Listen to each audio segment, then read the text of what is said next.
Good afternoon. I am Keith Marks, Executive Director at Next Stage Arts. Thank you for joining us for Arts Unite Windham. We have 7 arts organizations presenting throughout the evening from 4 to 8 p.m. We're glad you tuned in. We're raising money and awareness for the Root Social Justice Center and the Windham County NAACP. With me is Sharon Fantel, and she's our first guest MC of the evening. She is the board chair of the Arts Council of Windham County. Hi there. Hi, Sharon. I'm really happy to be here. So when we're doing things like this about collaboration, can you kind of speak about that, why that's important in Windham County? I can't think of a Windham County where people don't collaborate, and so this feels like a great expression of the work that people do constantly in arts organizations and artists working together. And it's something that we're excited about at the Arts Council, especially to see the connection between art and social justice. So we're happy to be here, and I'm really excited and curious to see what the evening holds. So. Thank you, Sharon. Yeah. So this is an evening where we hope you'll donate. Inside the message box, inside the chat, there'll be a link. There's also below, you can find a link to donate. Anything helps, and all the net proceeds will be going right to the NAACP of Windham County and to the Root Social Justice Center. So this evening, our first artist is going to be performing at Next Stage, and it is Samira Evans, and she will be accompanied by, I have my notes here to make sure that I'm on it. We have pianist Franz Robert, bassist Ron Smith, and on drums, Jacob Smith. So I'd like to welcome Samira Evans. Thank you very much.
Till you come back to me.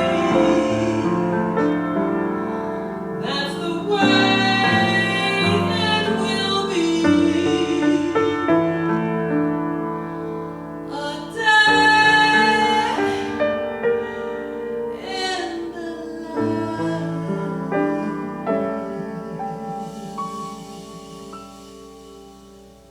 of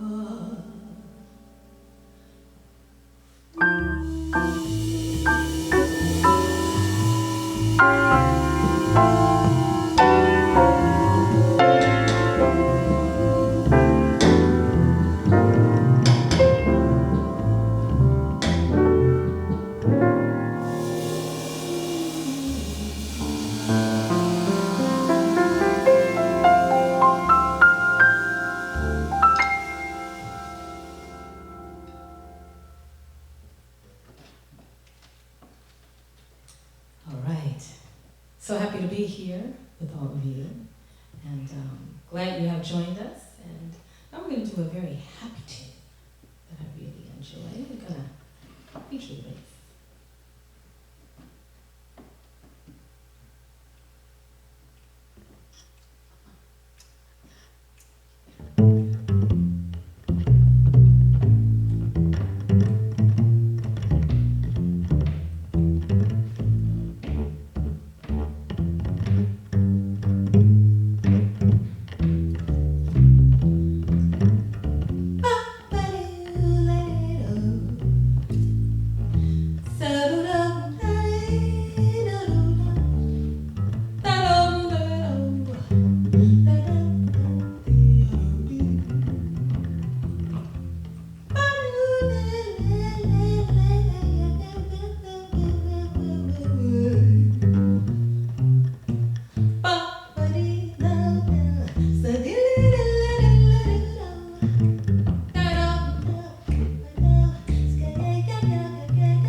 string, don't you? All right. We got a little one for you.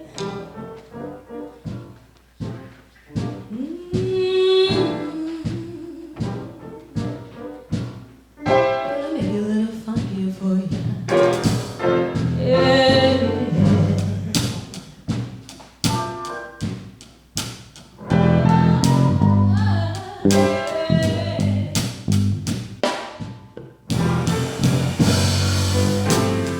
Oh, come on now. Here we go, here we go.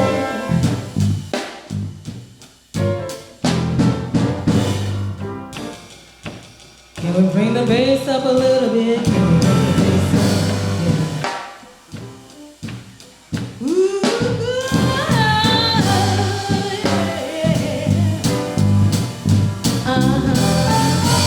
That's what I'm talking about.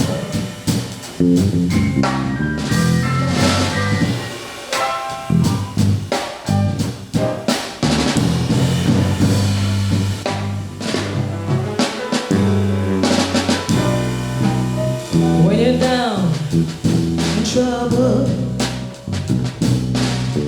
and you need some love and care,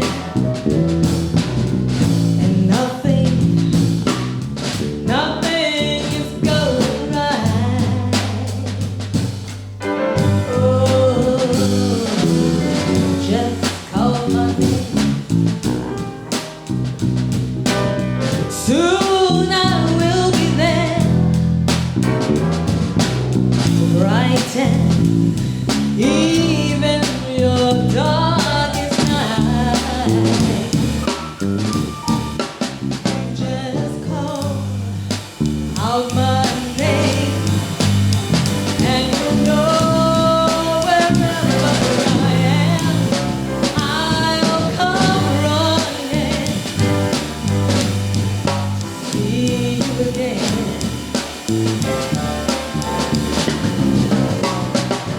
Winter, spring, summer, or fall, all you got to do is call, and I'll be there. Yes, I will.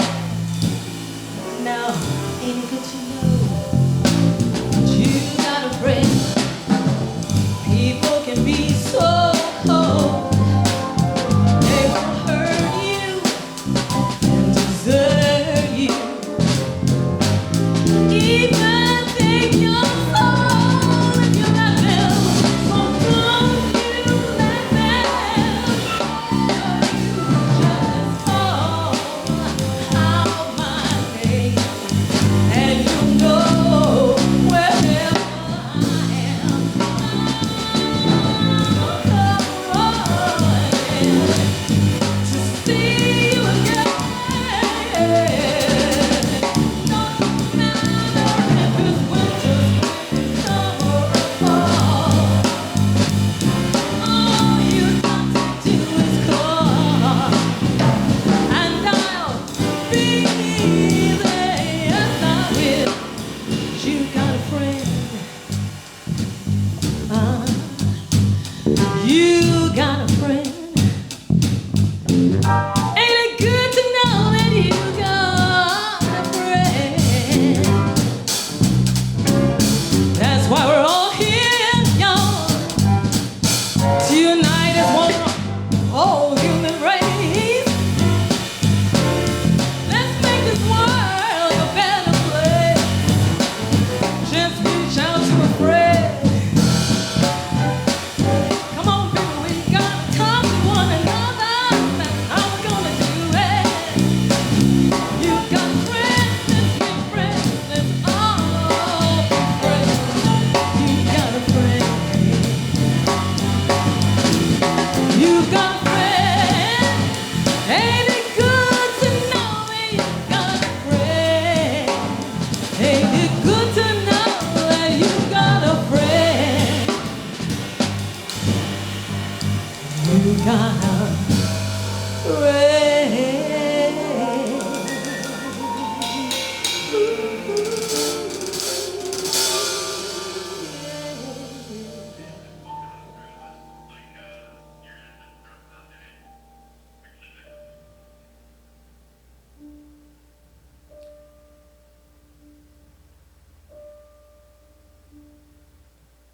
Yeah, this is a very special event. And I can't help but want to sing this song right now. Because we all need this, and I know that what we're doing today will help us believe it in what we're doing all over the country right now, with all the awareness of what's needed for human rights. We can do this. Yes, indeed. We shall overcome.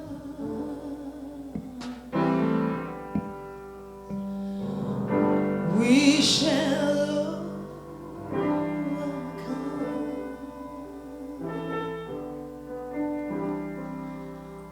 We shall overcome.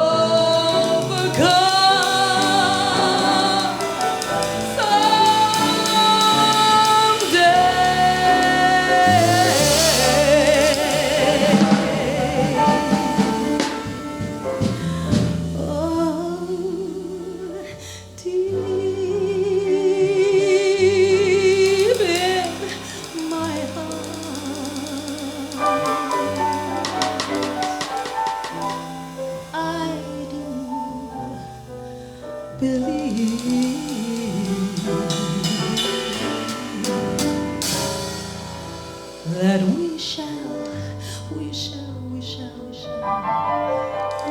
overcome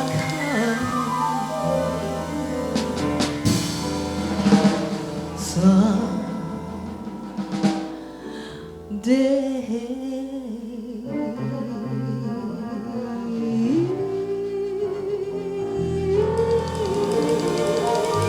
And that one day will be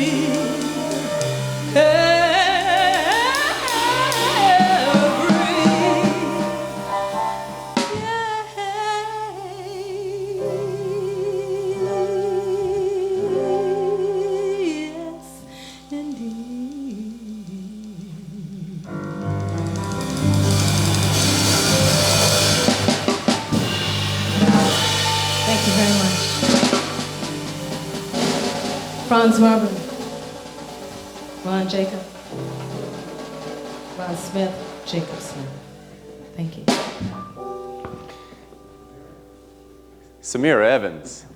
It's such a strange thing to walk into an empty theater after the music like this and it's just silence. It's such a strange, unique situation. So I hope everybody's applauding at home.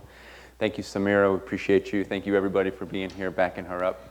So my name is Keith Marks. Encouraging you tonight, we're raising money for the Root Social Justice Center and for the Windham County NAACP. In the chat box, there's a link there. We'd hope you donate.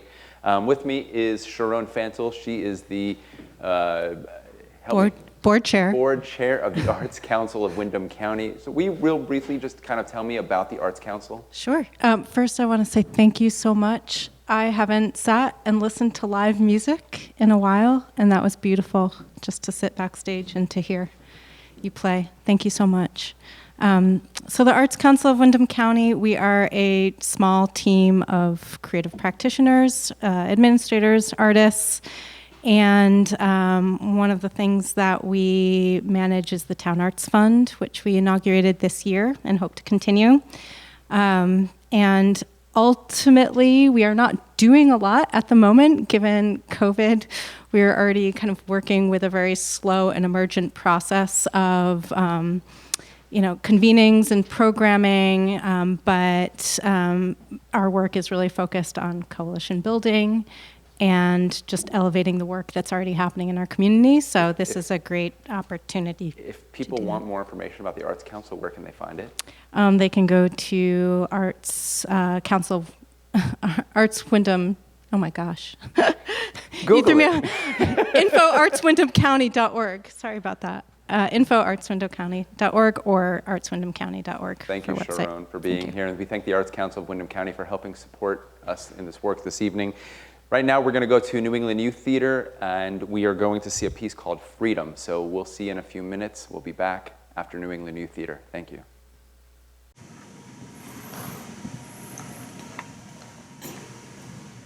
Welcome to the New England Youth Theater. My name is Malcolm Tolino, and today we'll just be showing you a sprinkling of the kind of magic we can create here at NUIT.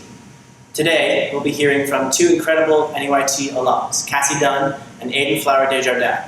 They'll be singing Freedom by Kerrigan and Loudermilk, while I, another NUIT alum, accompany them on the piano. Enjoy the show, and please donate to this important cause.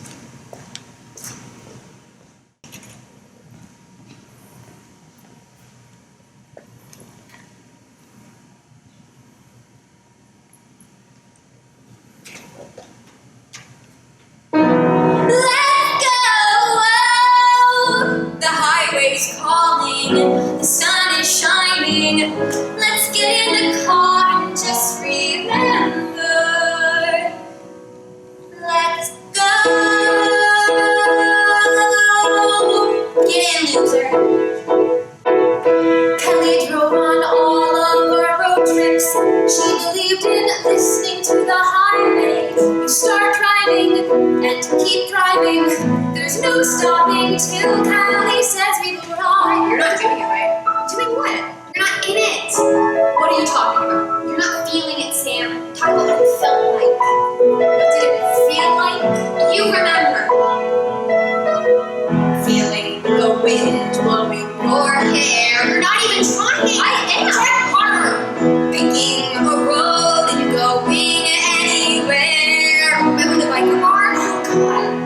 We're heading south. In the winter, or maybe west. We don't know much. We're making up the rest. Dig up the atlas. Don't read the road signs. Driving for the sake of driving anywhere, that's freedom. Freedom. What bug do you have up your ass? I don't have a bug up my ass. Do you even realize how epic this weekend is going to be? There are like 6 parties and I'm taking this lecture called Sex. You have to come. I'm on break. I don't really feel like going to class. Okay, so what do you want to do? I don't know. Smith Road? See that fork up ahead? Yeah, one way leads to my school, and the other way leads somewhere else. Which way do you want to turn? I don't know. If you don't choose, we're gonna pick that house left or right. Come on, we can get it back. Not super brain dead. Let's go! Very slow, Brown. So, where are we going? I have no idea. Counting the miles as we go past.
girls out on the highway with no roadmap and no curfew.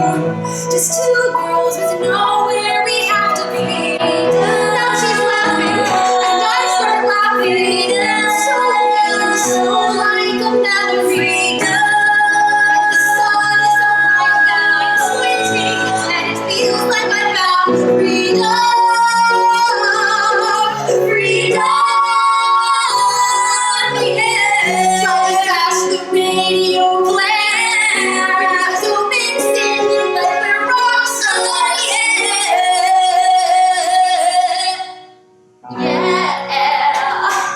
Yeah.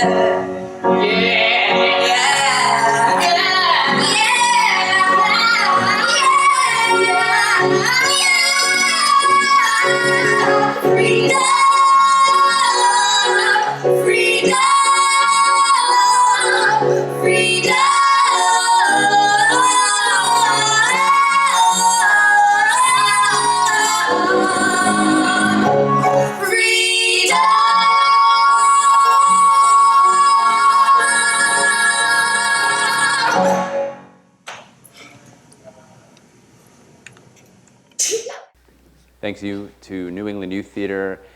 My name is Keith. We are here at Next Stage raising money for the Root Social Justice Center and the Windham County NAACP. Please click the link in the chat box to donate. With me right now is Robert McBride.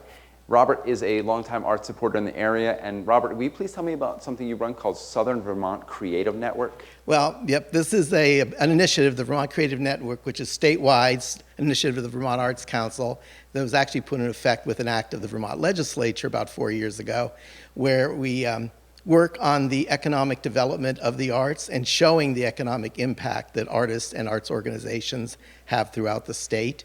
The state is divided into 6 zones. We all down here in Windham and Bennington County are in the 6th zone, and I'm the zone coordinator. And with the figures that we've gathered over the last several years, it looks like artists and people working for arts organizations account for about 9% of the Vermont workforce, which is a significant piece of the workforce which rarely gets mentioned in economic plans or stuff, like you would see agriculture, manufacturing, et cetera. But we might actually be higher than some of those other sectors of the economy.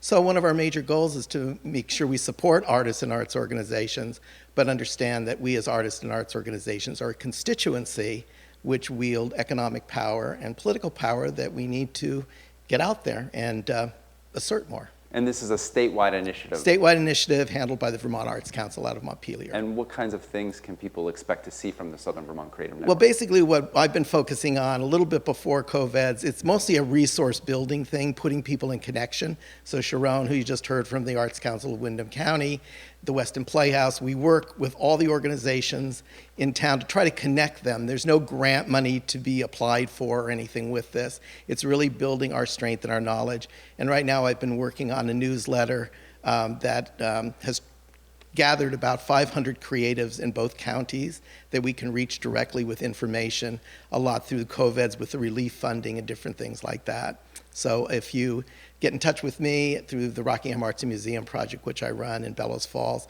we can make sure you get on that list if you are not already on that list to receive information. That's great. Yeah, the Southern Vermont Creative Network has been instrumental in helping me, who has moved here a few months ago, get rooted and connected into the arts and culture scene. So the work is very important, and we appreciate that the Vermont Arts Council is taking up this mantle and this initiative. Right now, we're going to go over to the Vermont Jazz Center. And right now, the executive director is also a performer, Eugene Uman, who's a wonderful piano player, wonderful arts administrator, wonderful person. He's going to be playing 2 10-minute duo sets, one with a percussionist named Julian Gersten and another one with trumpeter Rob Freeberg. And we'll take it away, Vermont Jazz Center. Thank you.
So my name is Keith Marks. I'm the Executive Director at Next Stage Arts Project in Putney, Vermont. And you are watching Arts Unite Windham, and we appreciate your support. We are raising money for the Root Social Justice Center and the Windham County NAACP. Appreciate you clicking the link and donating, and that would be great. And so right now we have Robert McBride who's back. And so a lot of the things that we're doing tonight really are, we're saying Windham County, but a lot of it is Brattleboro heavy, and then in Putney. And so you're a citizen of Bellows Falls? Yep, exactly. The Duchy of Bellows Falls. Will you speak to Bellows Falls and the art scene there and what's going on, like the Renaissance and what you guys are doing to lift it up? Well, it started about 25 years ago, and I founded an organization called the Rockingham Arts and Museum Project, or RAMP, which is basically an arts advocacy organization. Rather than do programming per se, we've been involved with affordable housing for artists, hosting regular artist town meetings quarterly, sitting on boards of directors, working with our local Fact TV to spread the word about information that's coming, and also with Wool FM, Black Sheep Radio, the community radio station, to do things. And then recently, as I discussed before, being involved with this whole Vermont Creative Network statewide initiative around artists and arts organizations and the economic impact.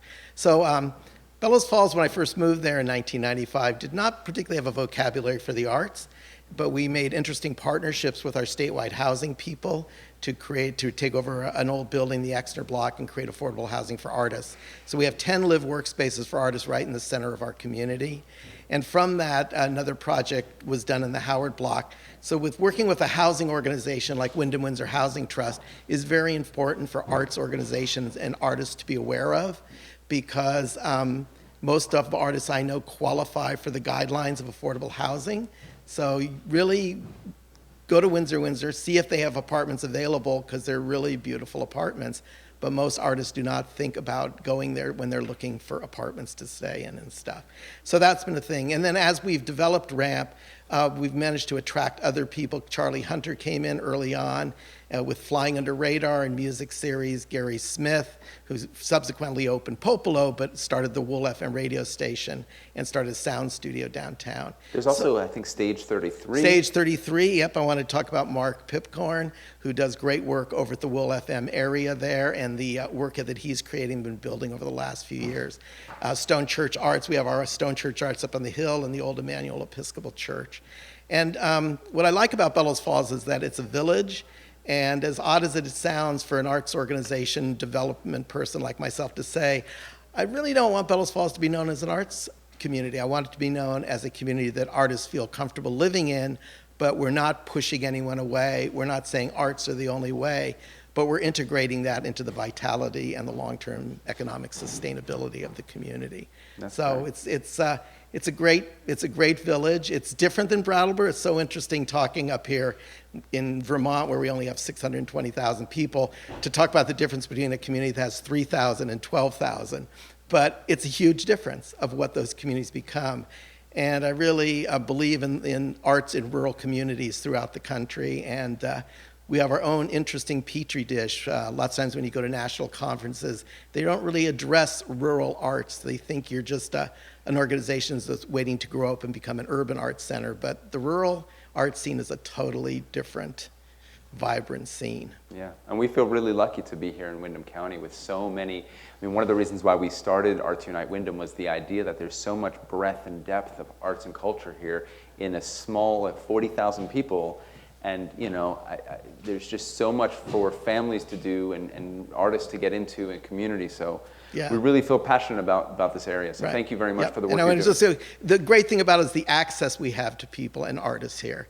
You know, the quality of it. In New York, you'd never meet them unless you're introduced. Here, you can go up to them after a concert like Samara and talk. So the great access on all levels in Vermont that we have to our legislators, et cetera, is amazing. So now we're going to shift gears. We're going to go over to Sandglass Theater. There's going to be a piece that they're going to perform called Give Me One More Day.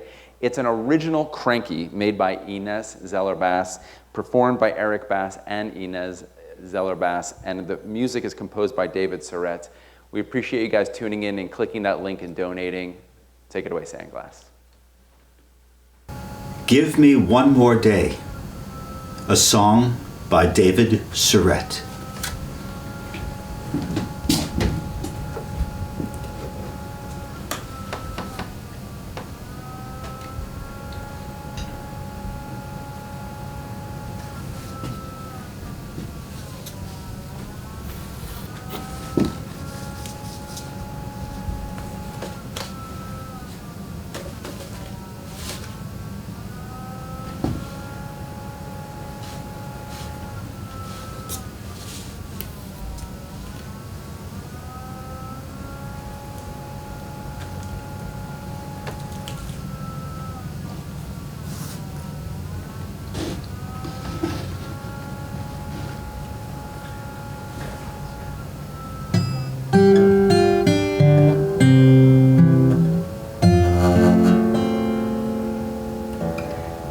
Give me one more day, you right here beside me.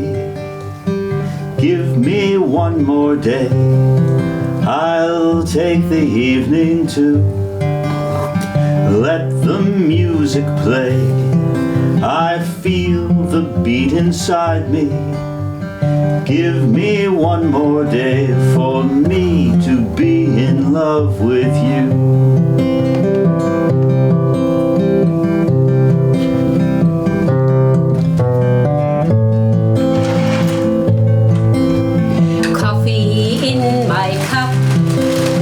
Sunshine on the table.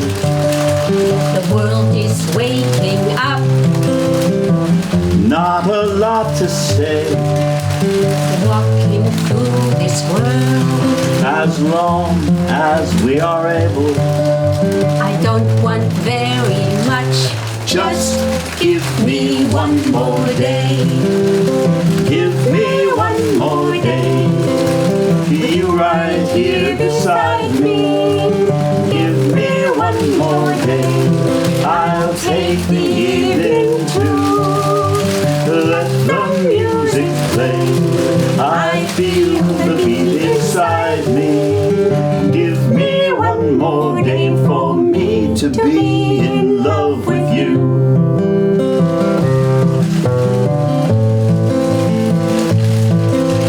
I have felt the rain falling through my fingers. Leaned into the wind. Seen the sky turn gray. I have felt you touch upon my body linger. I don't want very much. Just give me one more day. Give me one more day. You right here beside me. Give me one more day. I'll take the evening too. Let the music play. I feel the beat inside me. Give me one more day for me to be in love with you.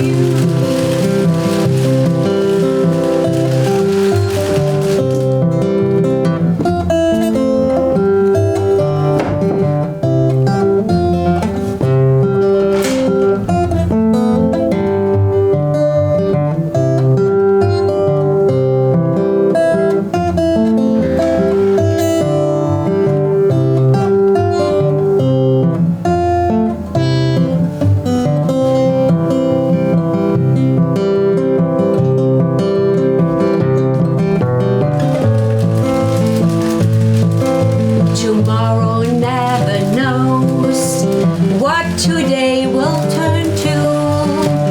Yesterday is gone, trouble's here to stay.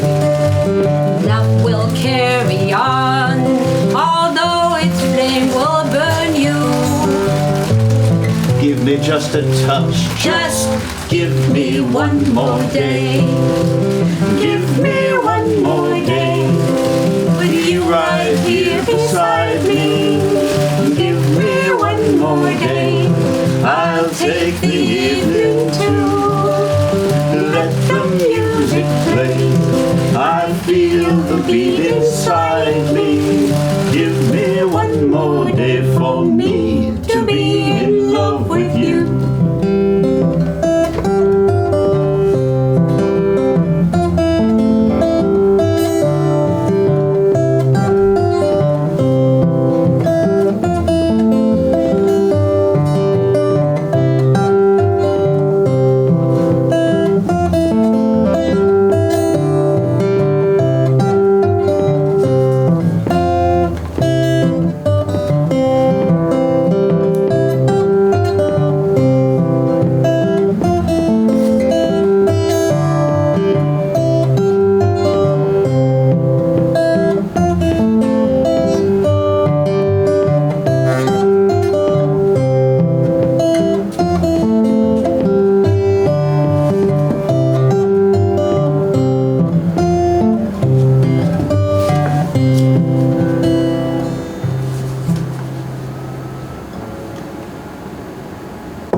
Right now, we are joined by Wendy O'Connell. Wendy has a show on BCTV, Here We Are, and it's Brattleboro's community talk show. And it kind of feels like everybody in this community is like you're really wrapped into it once you're on Wendy's show. And I had the opportunity to be on Wendy's show, and we had such a good connection. And it seems like she's such a pivot for so many people in this community. It made sense to bring her on. So Wendy, I just want to say thank you for agreeing to be on the show. Well, thank you so much, Keith. That was a great intro. I like that a lot. Yeah. So will you kind of give us a background about Here We Are and the role of BCTV in the community? Absolutely, yes. I'm so happy to, and it's great to have a chance to do that. My show really came out of just really wanting a place where people from the community could come on and talk about who they are, what they do, what kinds of things interest them. And I wanted to be extremely diverse. So it's been all ages, all kinds of people, from bartenders to the town manager to the chief of police, and many of the folks who are on this live streaming, Samira and Shoshana and Elsie and Serenity from NECA. So it's wonderful, and I get the chance every week to talk to people, new people, and people who are just doing extraordinary things in the community, including Root Social Justice and the NAACP here in town. So I'm very glad to be able to do it. And also, I am so grateful to BCTV, Brattleboro Community Television, which is one of our finest and most amazing resources in this town. And I still feel like it's a treasure that a lot of people don't know about, but it's an amazing platform for so many different things. It's not just it's very much the arts, but it's also the select board meetings that have gone on lately for 5 hours. And there's a cameraman behind that camera doing it. And the church services, and also the literary festival, and also Derek Jordan's fabulous World Fusion show. But it's held together by a core group of people, and it's just 4 people who are there every day in the station. And Court Trowbridge, who most people know, and Brian Bashaw, who is our main producer, and Nolan Edgar, and Vlasta Popelka, who keeps us all together. And it's an amazing organization that is able to do this outrageous marathon production of Keith's, all with good humor, all with tons of energy, and all bringing us all together. And to me, that's the major asset of BCTV, and I think it's something that we can all take more advantage of. I think I always knew about community television. I had no idea the depth and the breadth of what people are doing out there. The people in the field, many of whom are volunteers. The list is too long to name, but it's a resource that I think we can all not only appreciate, but start tuning in to, and find these little treasures, the quarantine sessions that Next Stage has been doing during the pandemic, the Peter Fish case and his COVID show that was on, and he was getting people from all over giving almost daily reports for a while about what was going on. So anyway, I think that to the point though, yes. is that sometimes people, where I moved from in Jacksonville, Florida, there is no real community access TV station where common people can start a talk show to bring community members on. And so having access to a community-run television station is a powerful resource for a community to be able to communicate. And for us, BCTV is powering this whole thing. They showed up last week, and it hasn't been an easy event to produce, with 7 arts organizations and a fundraising component on top of that for two That's right. Organizations. And there's a lot of behind the scenes manpower that I just kind of feel like we when Wendy and I were speaking about what we wanted to talk about, Wendy kind of said, can we talk about BCTV? And it just a natural fit for that. Yeah, it's a real treasure, and it's powerful, and it's local. It's all local. So I always encourage people to tune into their neighbors and to check out the channels, which the schedules are all in the papers. So. And your show, Here We Are, this is a weekly show? It's a weekly show, yep. We have people from all of the different parts of this community coming on. And so each week it's completely different, and you will get a different picture of our community having had half an hour is a short period of time, but you can go really deep in half an hour. And Yeah. it's an amazing experience. Yeah, it really is worth watching, and BCTV is definitely worth plugging into, and we're going to be working with them in the future with Next Stage, and so I think this is a community resource that more people, it needs to be amplified and lifted up, and so we definitely want to say thank you to And we BCTV. all appreciate your support for BCTV as well. So we are still raising money for the Windham County NAACP and the Root Social Justice Center. This is really what this afternoon's program is about. All the arts organizations came together with the support of Arts Council Windham County and BCTV.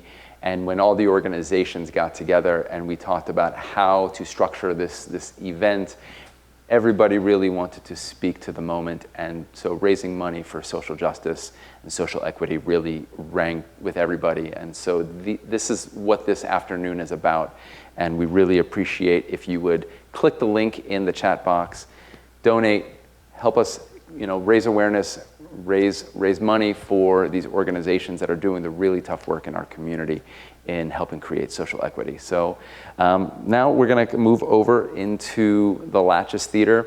Latches, I went down there a few months ago and I met with John Potter, who's the executive director at the Latches. And when we were talking about how to bring the Latches into tonight's show, we were a little unsure whether or not we should be just booking the stage and how we wanted to do it. And in conversation, John started waxing philosophically around the artwork that is in the main theater at Latches. And there's a story, it's a message that's going on. And I felt that this was a really powerful message that everybody needed to hear. And I asked, do many people know this? He said, no, not really. This isn't something we've really promoted. So I've asked John if he would be willing to jump on and tell us about all the artwork that is around the theater. So without further ado, John Potter and the Latches Theater. Thank you. Hello, everybody. My name is John Potter. I'm the executive director of the Latches, and I'm very pleased to welcome you to the beautiful and historic Latches Theater, which is just 2 months away from celebrating its 82nd birthday. I'd like to give a shout out right now and express my gratitude and appreciation for all the people who have made Arts United Windham happen. We are very pleased and honored to be standing in solidarity with and collaborating with all of our wonderful friends in the arts community of Windham County, and we appreciate this opportunity to be with you. We also want to thank you for tuning in and watching this and taking part in this unique and historic event, and to express our appreciation for you and for everyone involved for devoting resources from this event to the Black Lives Matter movement, and particularly to the Root Social Justice System and the local NAACP. We appreciate your support in that effort. When I first started at the Latches, I met a guy who told me that when he came to the movies as a child with his mother, as they were waiting for the movies to start at the Latches, they would look up at the murals on the wall of our main theater and make up stories that tried to explain them. And that now that he goes here with his children, he does the same thing. And I think that's marvelous, and we really appreciate that we can be a source of inspiration and creativity. As it turns out, the murals in our theater do tell a very interesting and powerful story, one which speaks to the impact and importance of the theater in our lives and in the lives of our communities. And I'd like to give you a little chance at hearing that story. This story really came to light to us with the help of Dr. Anthony Tuck, who is a professor of archaeology and mythology at UMass Amherst, and we want to express our appreciation and acknowledge his scholarship in helping us shed light on the murals in our main theater. These murals tell the story of the importance of theater to a community. And the first mural we're going to start with to explain this story is this one right over here.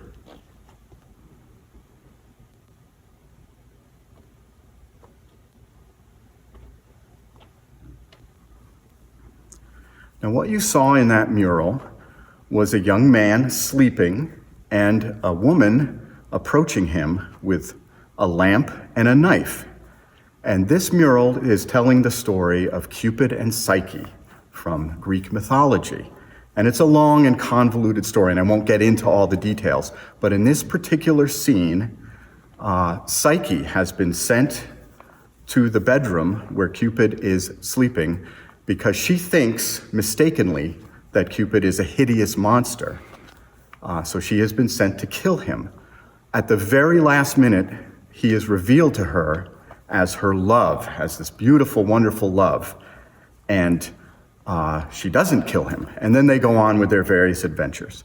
What this mural, and by the way, our murals were painted by Louis Jambord, a classically trained European artist who came over to this country after World War I and was brought in to paint the murals of the Latches. And what Jambord is addressing in this mural is a very powerful moment of revelation. It speaks very clearly to the power of theater to reveal things to us, to shed great light on our lives, to shock and startle us and lift us out of the stories of our everyday lives and into the stories that are unfolding in the theater. And this is a very powerful testament of Jambord's to the impact of theater as a revelatory force in our lives. And I'm sure we can all think of times here at the Latches when we've experienced something like that. I'd like to turn now to the next mural right up here.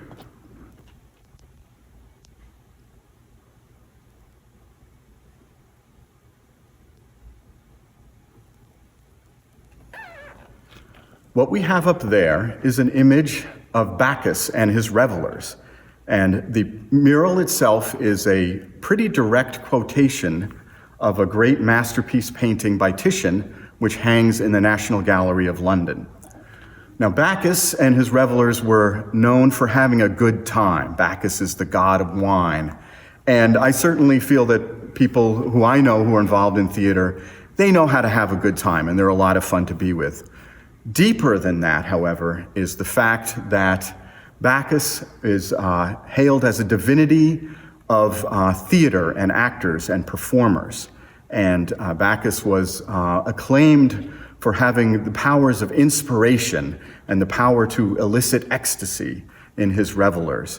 And we think this mural certainly speaks to that side of theater, the ability to elicit great joy and ecstasy and great passion, in addition to paying homage to theatrical performers. It's interesting to note that some scholars think that the roots of theater itself lie in very early ancient rituals and celebration of Bacchus. So this is an homage to the very beginnings of theater, carrying all the way through to this day.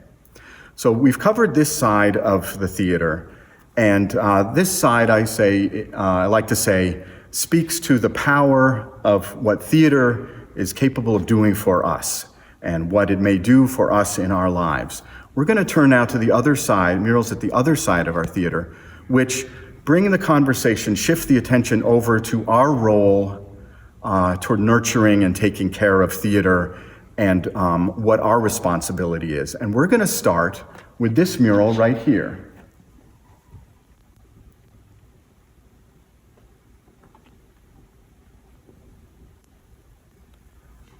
What we see in that mural is very clearly a loving, nurturing scene, a mother with her two children, and it's a very sweet, I think, composition. That mother is Latona, who was the mistress of Jupiter, and those children are Apollo and Diana. And Apollo is a divinity who is often associated with theater, performance, music, and song. So very clearly we have a nurturing image that not only speaks to our role in nurturing the younger people in our community, but also, because we are witnessing Apollo being nurtured, it speaks to our role that we have in nurturing and raising up and bringing up and fostering the creative arts in our community. And so this is it's my favorite mural. I think it's a very loving scene. And we're going to turn now and carry that theme forward to the final mural on our walls, and it's this one right here.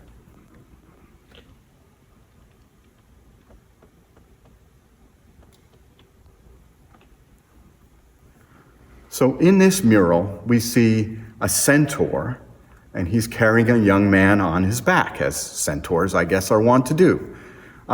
This centaur is named Chiron, and he was considered in ancient times the wisest and most just of all the centaurs. And it is his responsibility to be the teacher, the educator of Achilles, who is the divinity riding on his back. And so this image speaks very strongly to two things. Certainly, the role of theater to educate us. In addition to revelation and inspiration and joy, very clearly theater and our experiences here can be part of our enlightenment and education. But beyond that, it speaks to the role we have in education, in stewardship, in nurturing the coming generations. Education is not a process that simply begins and ends with the generation being taught. The generation being taught becomes the generation that teaches the next generation. And it's a very deep and powerful generational experience and a commitment we all have to educate the young people in our community so that they can come up and take care of subsequent generations. So this image speaks very strongly to me of our responsibility to education and to nurturing the future generations who will come and take care of our community and take care of our creative life and take care of each other. So it's a very powerful image of education and the responsibility that we all have to education. The additional feature on that mural is a 3-columned structure, and we'll pan back over to that.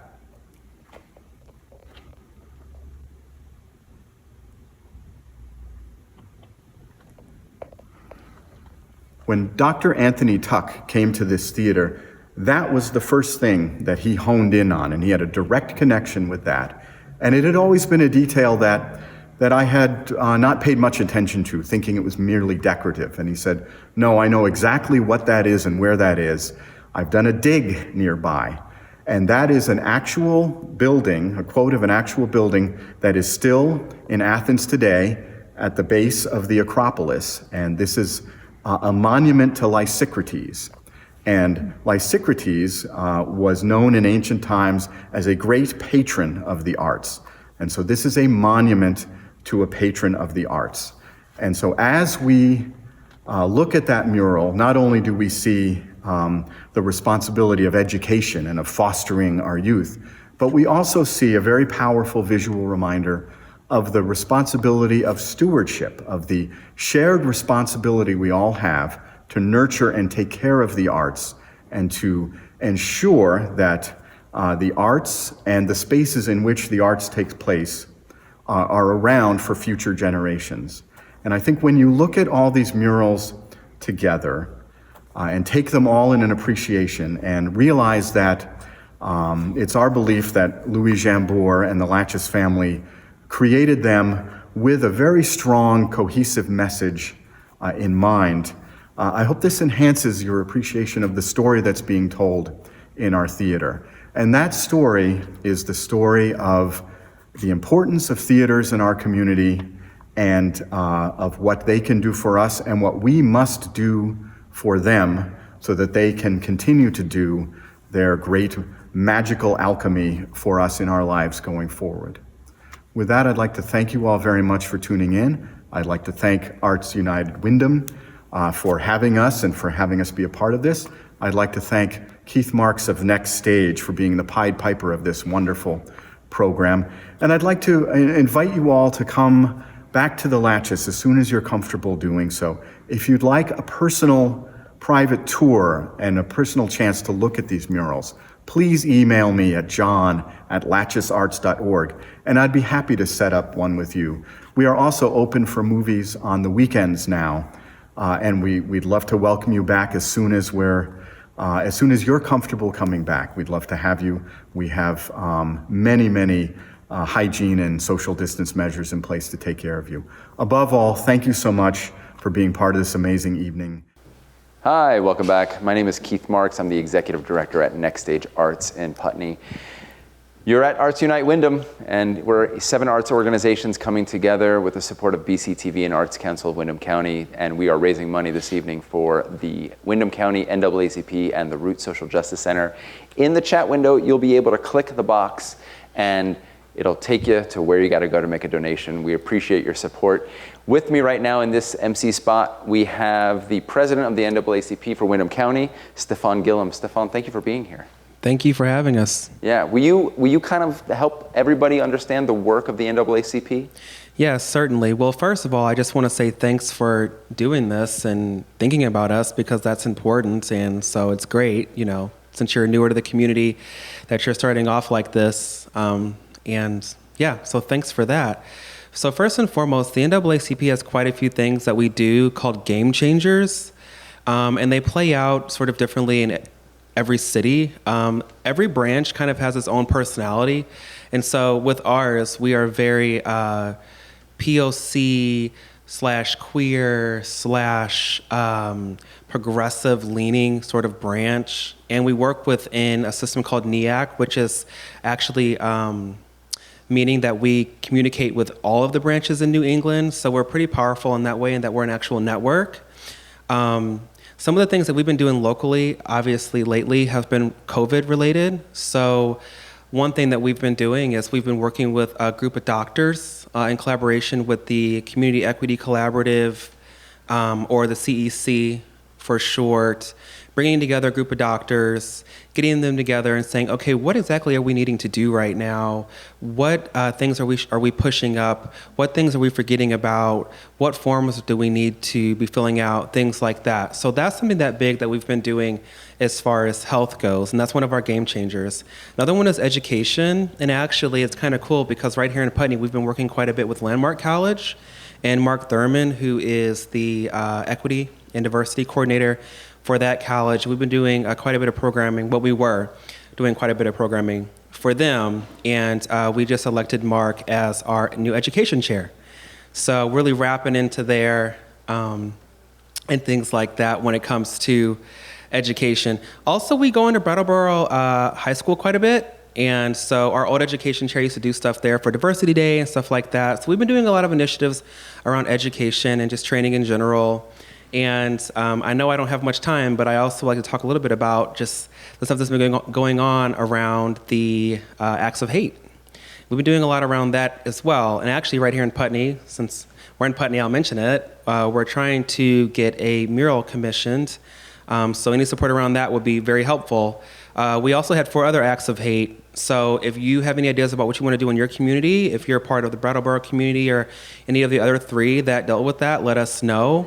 But we're doing quite a bit. I mean, those are just a couple things, Stefan, but we're all over the place. Just to kind of give a little bit more spotlight to those things. Yeah. Can you articulate what recently has gone on? Because maybe there are people who are not from this area, or even from this area, who may not know.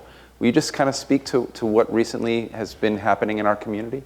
Yeah, so actually it kind of started a little bit further back than what's been publicized, but a while ago there were these random just acts of what I'm going to call hate popping up around town, like little graffiti here, little graffiti there, saying, derogatory things that I can't necessarily remember. But as of late, about a week and a half ago, give or take a couple days, right? There were 5 distinct acts of hate that went around, and one actually was here in Putney.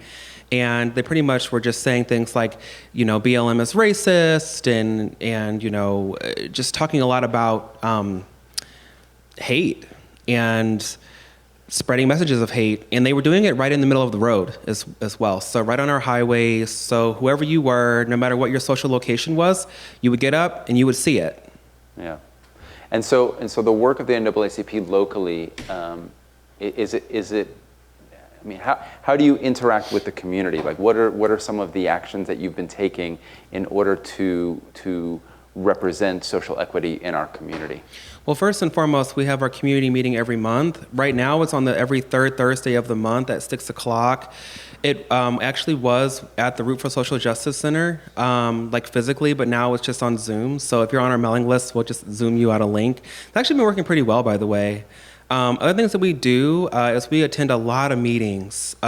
So we have an executive committee, and that's made up of our officers. So myself as president, vice presidents, Rose Albert and Nader Hashim, who I think actually is a local rep. Yeah, I know is a local rep for this area. And education chairs, you name it, a lot of different chairs, secretary, treasurer. And we all kind of band out and go to different meetings, get ourselves ingrained in different groups, and see how can we actually support local efforts. And so one example of that would be most recently with the Negro Brook situation. I don't know if anyone's heard about it, but pretty much in Townsend, there was a brook called Negro Brook. And 2 citizens there actually started a petition to change that to a different name. And they've gotten some pushback around that, which is sort of surprising, right? Because it's 2020 and no one uses that word, especially not black people. But they've been getting quite a bit of pushback. And so we kind of attach ourselves to those issues, use the NAACP's good name to push and promote, and use our membership. I mean, we are the oldest and boldest civil rights organization in the United States.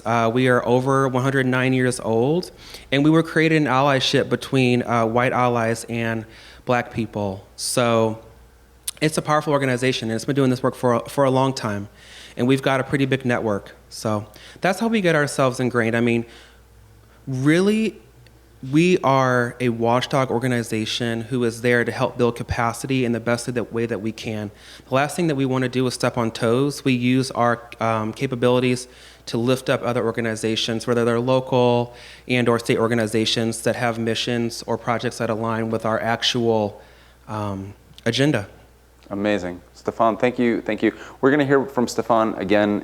He's going to come back after this next segment. It's important. They're doing important work. So between the Windham County, NAACP, and the Root Social Justice Center, we're raising money for. Click the link in the chat box. We appreciate your support. And right now we're going to have NEYT, New England Youth Theater, is going to come up and do a bit of clowning for us. And so we're excited to see New England Youth Theater. So without further ado, New England Youth Theater, thank you. Hello and welcome to the New England Youth Theater. I'm Cassidy. I'm Lucas. And we are happy to be a part of the Arts Unite Windham. Please make sure to donate. And on with the skit. Yeah.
What are you waiting for? You have to fully eat a banana, Lucas. But you're...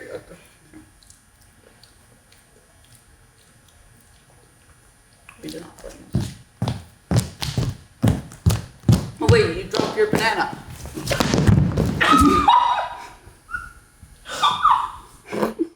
Hi, it's Keith Marks, Executive Director at Next Stage Arts. We are here at Arts Unite Windham.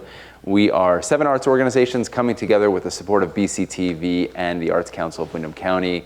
We are raising money for the Windham County NAACP and the Root Social Justice Center. There's a link to click.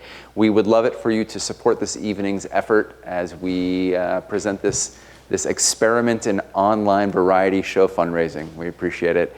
So with me right now is Stefan Gillum. He is the president of the local chapter of the NAACP. So Stefan, thank you for still being here with us. Yep, happy to be here still. Yeah.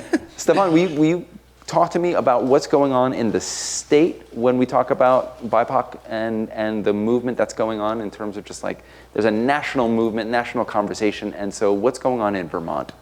Yeah, so the NAACP focuses a lot on structurally, so we take a big structural lens in the way that we approach the work, as we call it, which is different than other organizations, but like it kind of goes into that capacity building thing that I was talking about earlier.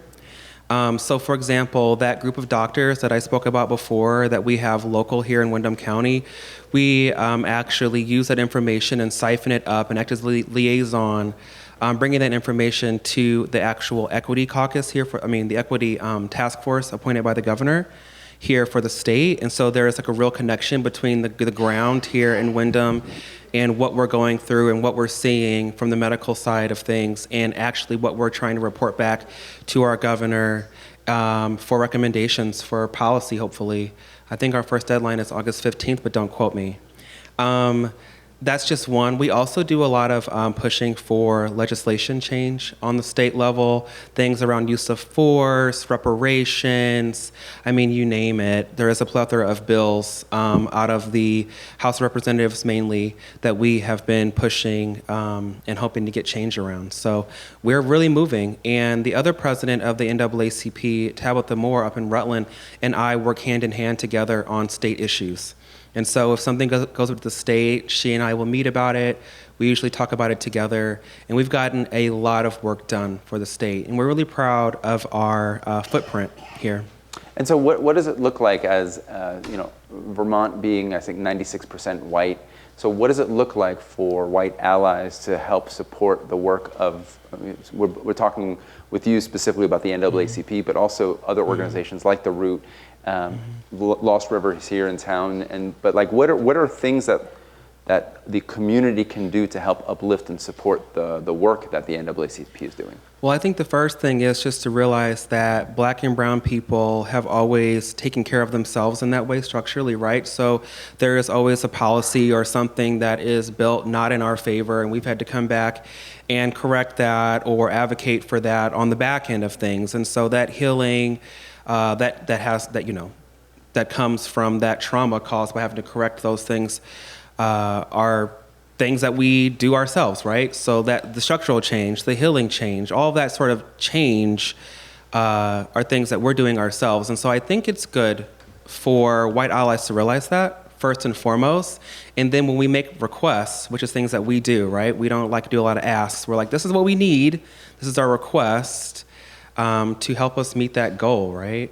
So I guess it's the same thing I would say in therapy, right? Make requests, not complaints. So, and in terms of experiences of people of color in this area, in this community, I mean, can you kind of just like give us some insight into that perspective of living as a person of color in a community that is overwhelmingly white?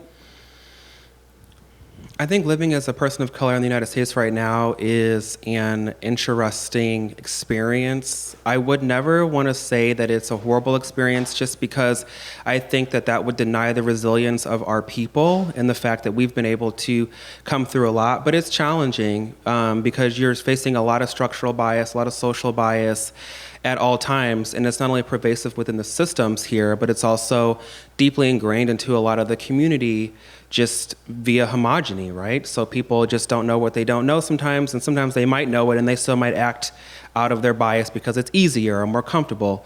So I think that I've seen people of color be misrepresented a lot, and a lot of times the things that they're asking for, the points that they're trying to make are misrepresented or misconstrued to be something that they're not, and usually that's towards the negative side of things. But I also would say that, and this is something that I always put into things, that the resiliency of people of color is not to be discounted. But yeah, I would say misconstrued is the general theme that I feel here, because no matter if you're saying it in the nicest way possible, if you're saying something in a way that is a little bit more what I would call like forward facing, it's hard to get your point across without being stereotyped or boxed into some sort of a dominant discourse that you never even decided you wanted to be part of or that you fit into. So I would say that is what it's like to be in a community where you are extremely outnumbered, but you still also are part of the community. And there are a lot of people of color in Vermont, right? I mean, 6%, I think we're actually around 9% now or something like that. It's going up there, especially when you talk about the transient community. That's still a lot of people. It's many, many thousands of people when we're talking about over 500,000 folks in the state. So, yeah. And one of the things that, we're raising money this evening for the NAACP and the Root Social Justice Center. And so one of the things that we speak about in a lot of this equity work is how do we make things socially equitable, but also financially equitable, right? Mm-hmm. And so, we're raising money for an organization that's doing the hard work, but can you speak to that financial equity and like the importance of sort of tipping the scales back into balance? In what regard? Do you mean just? Well, as an organization, I think that's it's unfair for me to ask you to speak for all people of color in Vermont, but I think that as the president of NAACP, like from an organizational perspective, like how does the money and the finances go around the NAACP and how people can donate to you and where funding comes from and avenues of. Yeah, so of course we have our website, which is under construction, but it's usable. And you can become a member for a year, which is $30. And if you need help with that, then we usually try to help folks out, like financially. You can become a lifetime member as well, which is $75 a year, but for 10 years in a row, and then you're done for life. And then we send you like a plaque and all kinds of cool stuff, which is kind of cool, right? You get it in the mail. Some people just pay that flat out, and they're like, okay, I'm good, I'm done. I would say that we do get a decent amount of donations. I wouldn't say a lot of donations because we're a young branch, but we've been doing pretty well successfully. And we also just use our general memberships and fundraising stuff like our Freedom Fund dinner, which maybe we'll talk about later, but it's pretty much just our biggest fundraising event of the year. Last year it was wildly successful, and we had, I think, over 225 people show up. I know that for a fact, actually. We had 300, but the building capped out. Okay. So we did what we had to do. You can speak about the Freedom Fund dinner, because I think it's an important thing for the community to know about. Yeah, so the Freedom Fund dinner is pretty cool. So what it really acts as is a place for people from all different social locations, and by social location, I just mean where you're at in your life, age, gender, race, all those things, socioeconomic class, people from different career, really. People from different socioeconomic, social locations come together, and we break bread together once a year, right? And it's pretty cool because people get to meet each other that usually would not have met each other, or sit in the room and have conversations that they usually would not have had. We also have usually pretty good speakers come down, music, a pretty good program happening, and most of the proceeds go to the branch. But it's also really this like beautiful moment where people get to be awarded. So last year, I think we gave out 4 Lifetime Achievement Awards, which was huge because most branches only give out 1.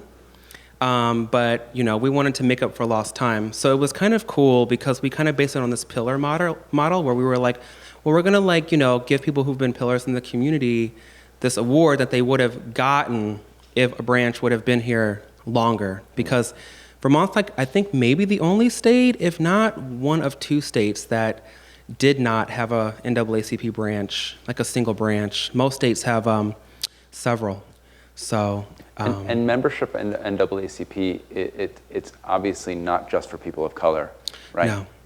Yeah, so we are truly, we started off being created by allies and Black and brown people coming together and saying, this is what we need. It was 1909.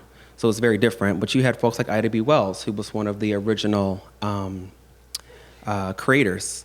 And so, no, we've always been a multiracial organization. We've always done a lot of multiracial work, walking hand in hand with our white allies, doing what we could, and everybody utilizing their strengths to push us forward collectively.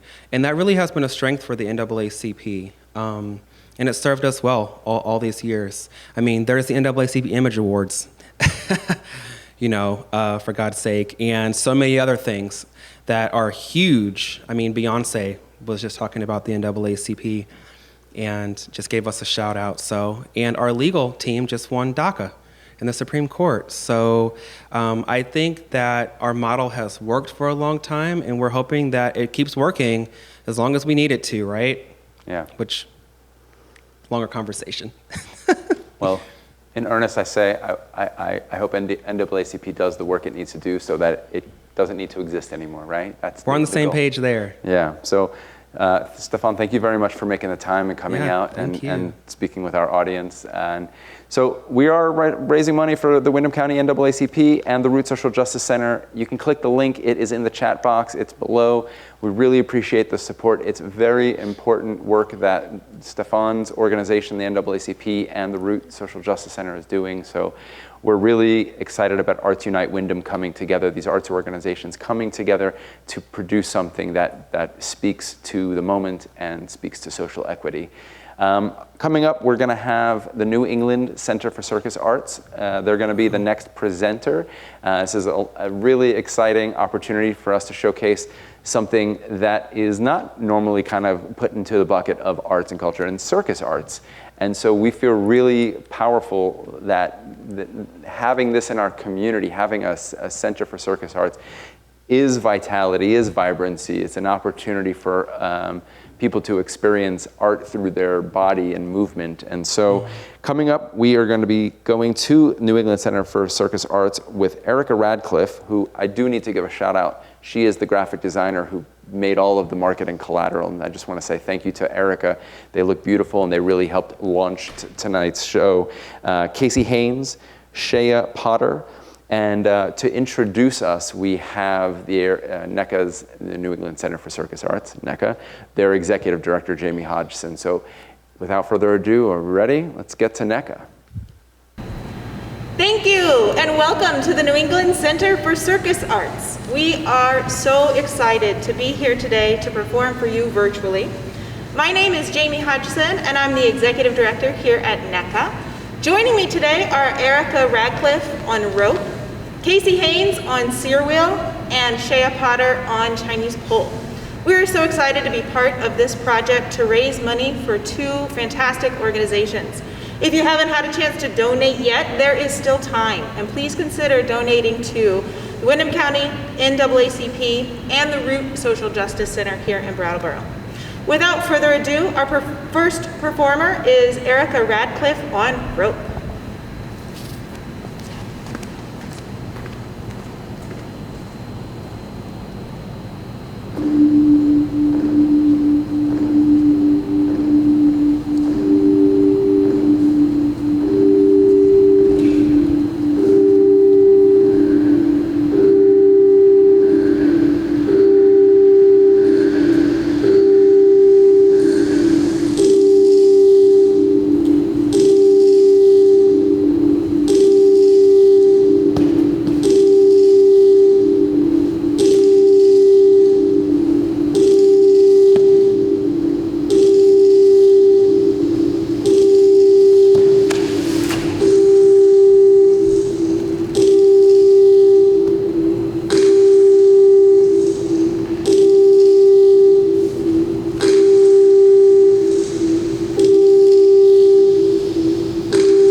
Okay, so with me now is Sarah Coffey. Sarah is a state legislator and a former arts administrator. So Sarah, thank you very much for being here. I'm so excited to be here. This is a great event, Keith. Thank you're you. Doing. I got so excited I didn't turn my mic on. That's live. That's live okay. television. We that happens to producers too. So Sarah, will you tell me a little bit about, briefly your pathway from an arts administrator to a state legislator, and talk to me about what the state is doing in relationship to arts? Sure, and I think I can talk a little bit about what the state's doing also in relationship with racial justice reforms, if that's something you want to talk about, given that we're supporting tonight this awesome organization. I just want to give a big shout out. I was so happy to walk in here tonight and hear Stephen Gillum talking with you. His energy in Windham County is incredible, and I remember when he started, he was a graduate student at SIT, and he started our county organization. And so I'm a member, and so I hope other folks will support the work here. So I'm what's called a freshman legislator. This is the end of my first term. And as I think folks probably know, is that due to COVID, we're having an unusual session. So we typically would end in the middle of May. This year we went through the end of June, and we're going back for 3 or 4 more weeks on August 25th. And one of the big topics that we're going to be addressing is police reform. We did around use of force, use of body cameras, and a number of other issues. And I'm proud to say that I'm a member of the Social Equity Caucus, which is a group of legislators and advocates that come together every week. And we've been coming together even while we're on this summer recess. And it's an incredible learning community. So we get to have folks like Susanna Davis, who's the Executive Director of Racial Equity in the state, along with folks throughout the state come and talk with us. Because I think right now we have an incredible opportunity with what's going on with the Black Lives Matter movement and the white allyship that's going on to move some things forward that communities and organizations and community leaders of color have been talking to the legislature about for a long time. And I want to say, too, that the committee that I serve on is House Corrections and Institutions. And so this work around criminal justice reform has everything to do with my committee, and we've been doing it. And the reason I wanted to do that, I think, is that when I was working as a producer and executive director of Vermont Performance Lab, we got to work with some incredible artists, and we worked to support the research and development of work and presentation of work. So I got to work with a lot of fabulous artists, and in my career, I've produced and managed black dance companies in New York City, and worked with an organization that all the work was around the work of artists of the African diaspora. So a few years ago, I worked with a group out of Providence, Rhode Island, and they were working on a piece called the Freedom Project, which was looking at mass incarceration. They were based in Providence. And so in a nutshell, because of their community members, because of the community that they were working with, I became more intimate with this idea of mass incarceration as the biggest civil rights issue of our day. And so when I was running for office and thinking about where I would want to be involved, I asked to be on the House Corrections and Institutions Committee because of this work. So, it's interesting, the work, being an arts producer requires a lot of listening and also connecting, and I feel like that's a lot of what we do as legislators, is listening to our communities and carrying those voices to the State House. So it's a real privilege to be in the People's House, even these days when we're doing it virtually. It's really an honor, and we're so lucky to have organizations like the Windham County NAACP and the Root Center for Social Justice working locally in our community. And actually, we have a pretty strong delegation in Windham County that is members are working on many different committees and kind of carrying racial justice is I can speak for many of us, is a huge priority for us. So how does the work that you're doing in the state like how does Windham County, because this is like an Arts Unite Windham idea, so we're talking about Windham County, so like how does Windham County do in terms of responsiveness to social equity, social justice in relation to where the state is? Well, I think, when it comes to a lot of I think Windham County does pretty well, but I think we can do better. Mm-hmm. In our state, the communities of color, the largest concentration of the communities of color are in Chittenden County, Winooski and Greater Burlington. And so I feel like many groups have been working with the mayor of Burlington, which is our biggest city in the state. And there's been some really fantastic work going on there. I would have to say we have some pretty forward-thinking organizations here that, in terms of restorative justice with our Community Justice Center, they work with our criminal justice system, the folks that we have in our high school, the restorative justice coordinator, what's going on in our school board, our district school board, and they recently adopted a resolution around racial equity. So I think in terms of statewide, Windham County is moving well, but we need to do more. I mean, it's really, there are conversations up at the Brattleboro Select Board around policing, and I know that's true in Putney too. So I think we have a lot of communities, a lot of activism in Windham County, and my observation over the last couple of years is that it's been really exciting to see different organizations working together around various issues and coming together. Will you speak to also your work as a state legislator in terms of how we are faring as the arts economy? So Robert McBride was here earlier, and he was talking about the arts sector as a financial sector accounts for 9%, nearly 10% of our state revenue. And Right. So I know that we just had some legislation come through, and will you speak to that? Oh, absolutely. So, having been working in the arts for 25 years, I know that, the creative economy is a huge economic driver in our state. And I feel like part of my job in the State House is helping others see that our sector is almost as significant as the agricultural sector in our state.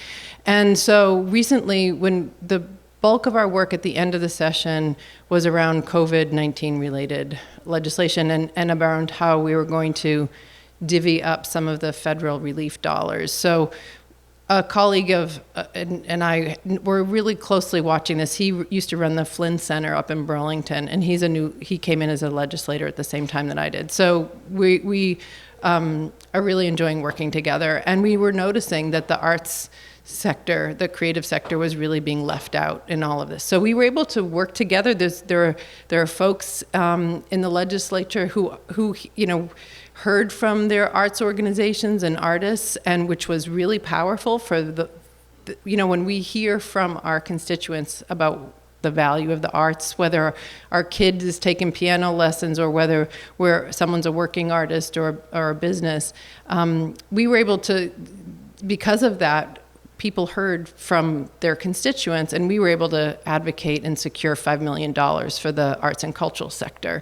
We worked closely with the Vermont Arts Council, because they were going to be involved in rolling these dollars out. But it's we know that next stage, right, is going to be, we know that events that fill our theaters are going to be some of the last to come back. I heard that many organizations are not even scheduling live events inside their theaters until July of next year. Yeah. So we know also that these organizations are cornerstones of our downtowns and of our communities, and we need to find a way so that they can survive. And in addition, this 9% of our GDP, the other part is that we know that the arts organizations are a really strong pulse in our communities. Like they attract people to come to see a show, but then they go and have dinner beforehand and go often do shopping before the show and bring their friends to come. So it's not just about what happens in the theaters, it's about the economic activity that happens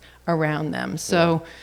I think we're cultivating a great group of people who are really interested in the arts, because it's Vermont, as great as we are, we're a little bit behind other states, other rural states who look at developing cultural policy to strengthen their rural economies. So there's a lot of opportunity there. Thank you. And Sarah, you're going to be here after we're going to go to the Brattleboro Music Center. We really appreciate the work the state is doing to recognize arts. It's a really big deal. So we'll talk more in a few minutes. Right now we are, I hope, actually before we get to BMC, we're going to go and I'm going to plug the link. Click the link, donate, the Root Social Justice Center and the NAACP.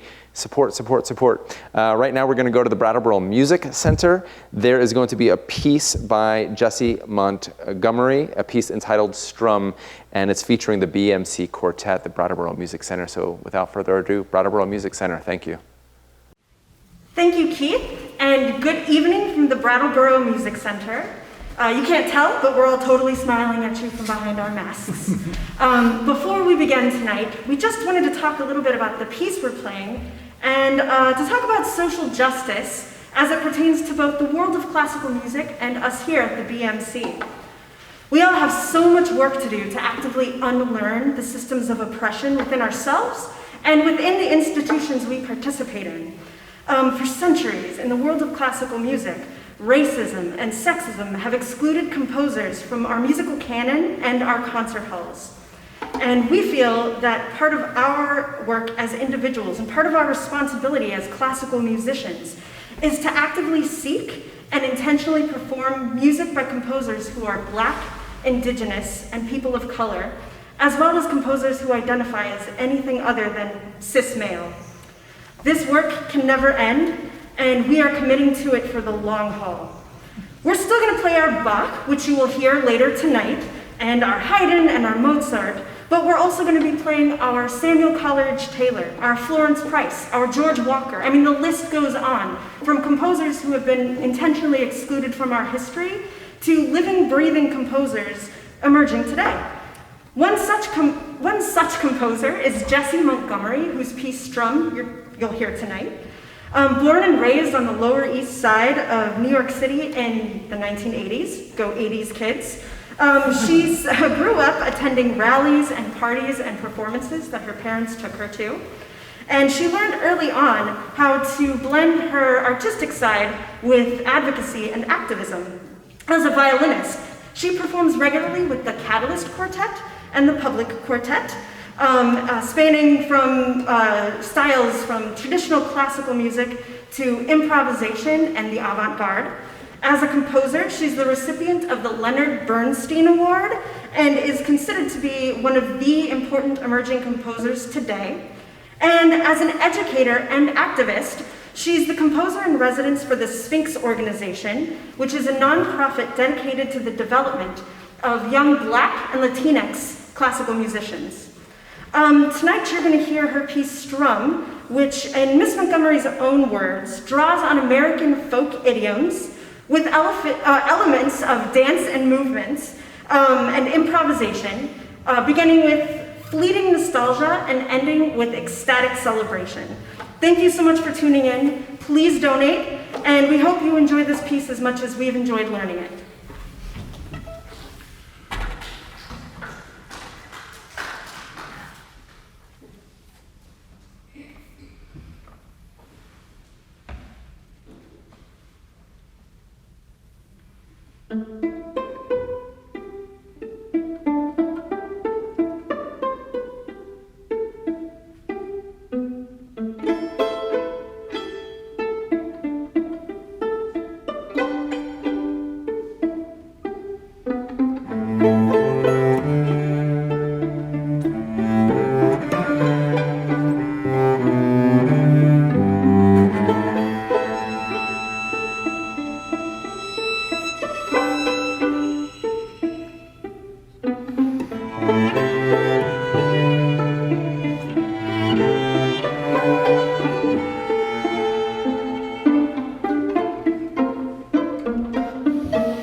I want to thank Brattleboro Music Center for contributing to this evening's performance. It's Arts Unite Windham. We are a bunch of arts organizations here in Windham County getting together. We're raising money for the Root Social Justice Center and the Windham County NAACP. If you just joined us or recently joined us, there's a link in the comments section in the chat, and there's a link below. If you would please think about supporting this important work, social equity in this community, and so if you can support, that'd be great.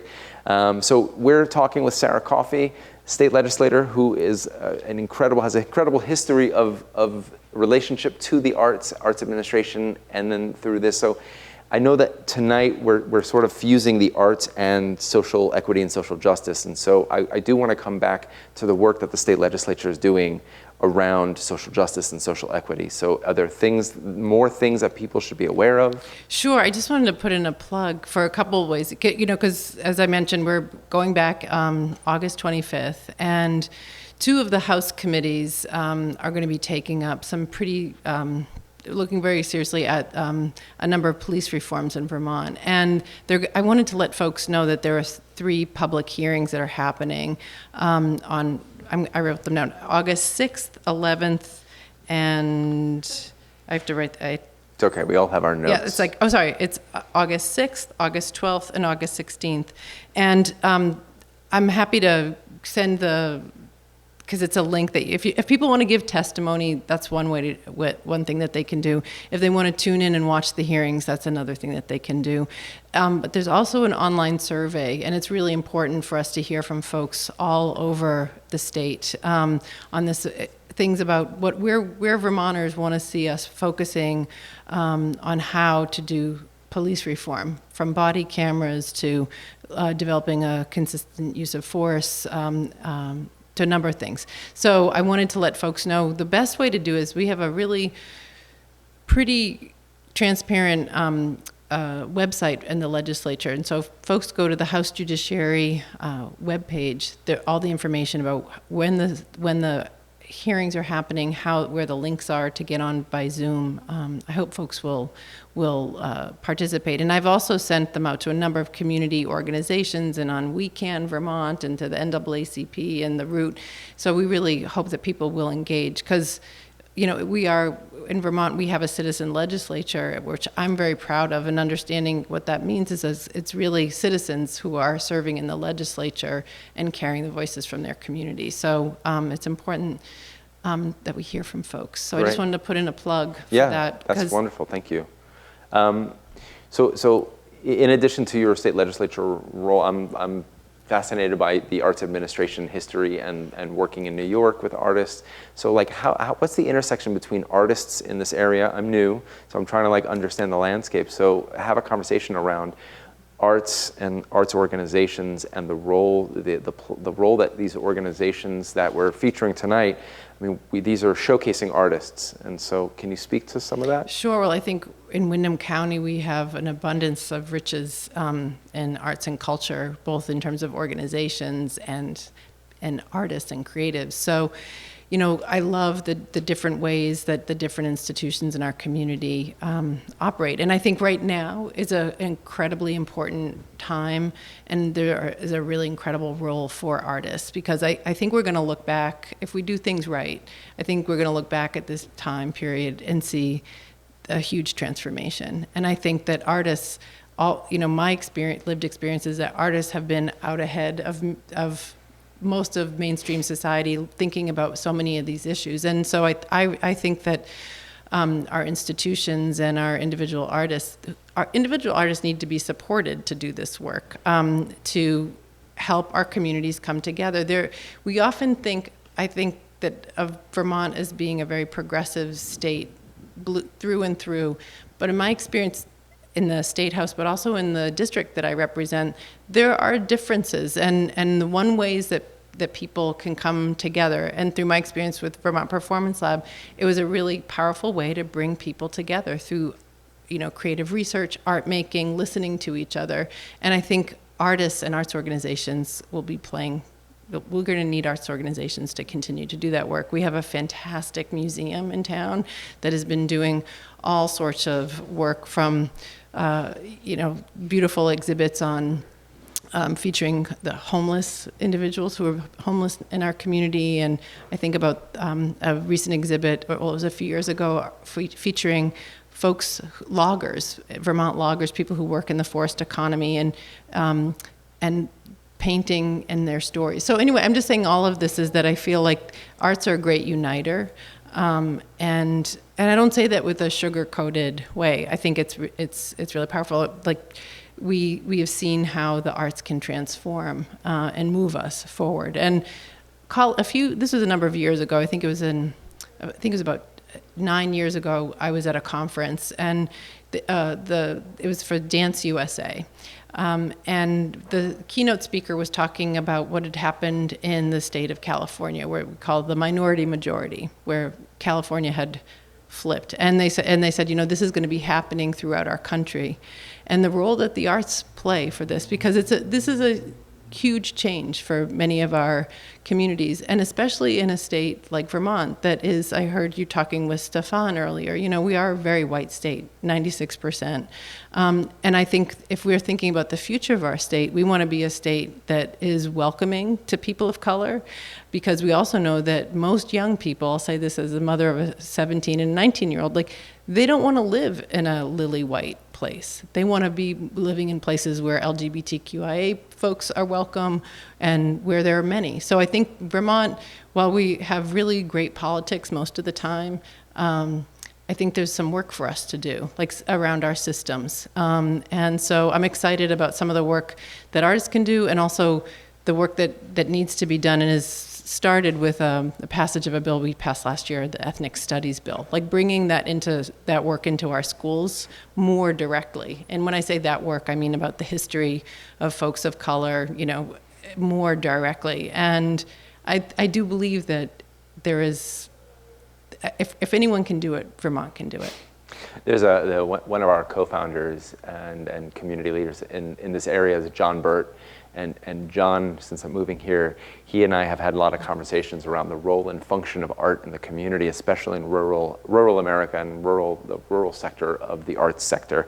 And he talks about how, we had, for a long time, there were institutions of religion that brought people together, and then there were institutions of commerce that brought people together. And these arts centers are, even a testament to what's going on tonight, all these arts organizations coming together to speak to the moment of social equity. And I think that is really valuable. So thank you for leading us down that path. So let's get back into the art making and the art presenting for Arts Unite Windham. Before we get to the next presenter, I will say the link is active. Please think about donating. All the net proceeds will benefit the Root Social Justice Center and the Windham County NAACP. So now we're going to go over to Sandglass, our geographic neighbor, puppetry theater company. They're performing a piece called Zadel. It's an excerpt from Eric Bass's original Autumn Portraits performances, and it's going to be performed by Shoshana Bass as part of her show, When I Put On Your Glove. So without further ado, we appreciate you, Sandglass. Thank you.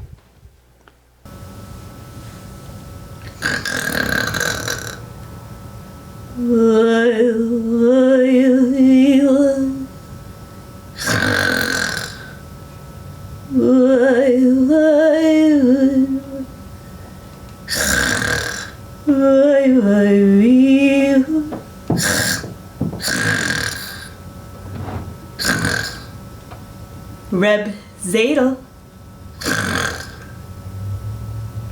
Reb Zadel.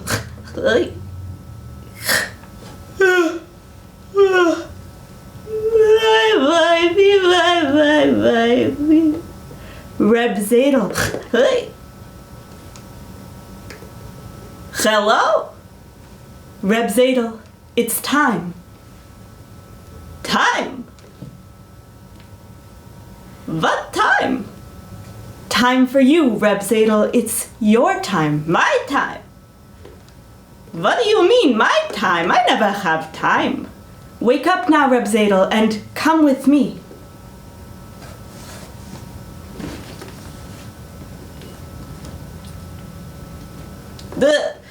Who is this speaking, please? You know me, Reb Zadel. I am the angel. The angel? The angel of death. Ugh. Oh, you want Reb Zadel. Wait a minute, I'll see if he's in. Hello, Yocho Zadel. Listen, could you come back tomorrow between 8 and 6? The shop will be open and you can speak with him. I haven't come for the shop now. Come, Reb Zadel, it's getting late. Late? What time is it then? 1 o'clock in the morning. And I haven't finished this pair of shoes for little Rachel. She'll be in the morning before we're open, even on her way to shul, and such a mess are her old pair. It'll probably rain too, huh? She'll have in her shoes such a river. She'll get sick, You're not going to take her, are you? Hello? Are you still there? Reb Zadel. Oh, you're still there. For a moment I thought you'd gone without me. Not that I would mind. I have it. You could go on ahead, and I could catch up with you. I'll take the ox cart, huh? On the other hand, maybe you would like the ox cart. It's no heavenly chariot, I admit, but when it rains, your feet stay dry. Feet? Maybe you need a new pair of shoes, huh? How about a nice pair of boots? What size are you?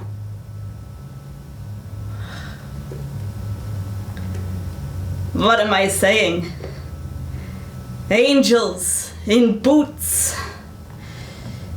But listen, I know you're a busy person, but couldn't I finish this one pair? I have it, I'll tell you a story, huh? Do you know why I make shoes? You think it's because my father made shoes, huh? No. So listen. Relax. I'll tell you why I make shoes.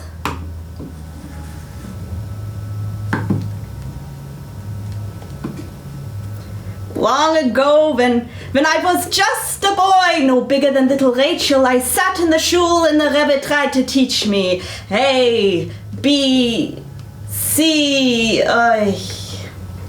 In such things I was not so good. God gave me good hands, but not such a good head for learning. Maybe he already told you that, huh?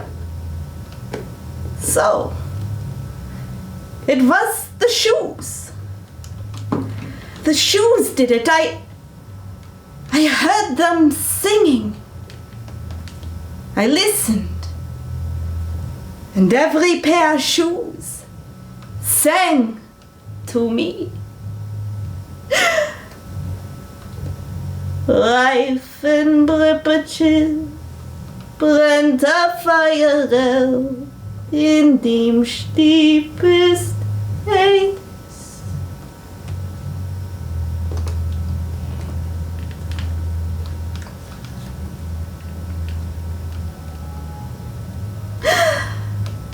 Andere belehren kleine Kinderlach, der Himmel beißt. Andere belehren kleine Kinderlach, der Himmel beißt. Seht ihr Kinderlach, gedenkt ihr Teierel, was sie lehren da,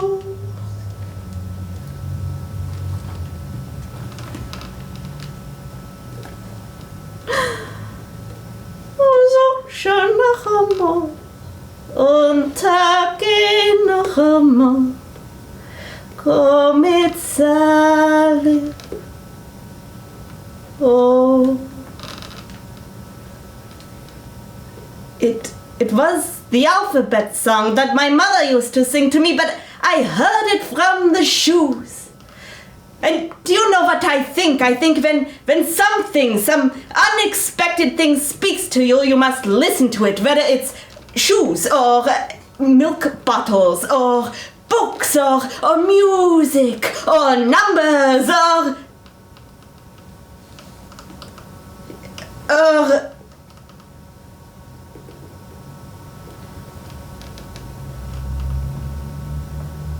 angels.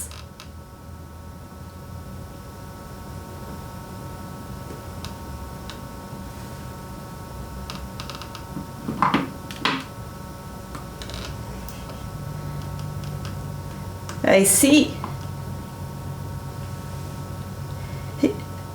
I'll just go get my prayer shawl.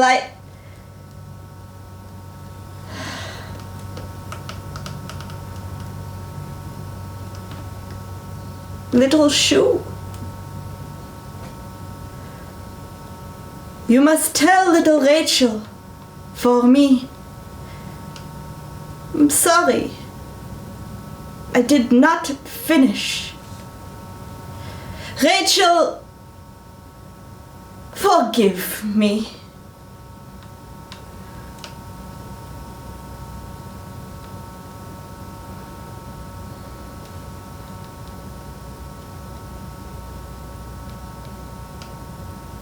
I'm ready now.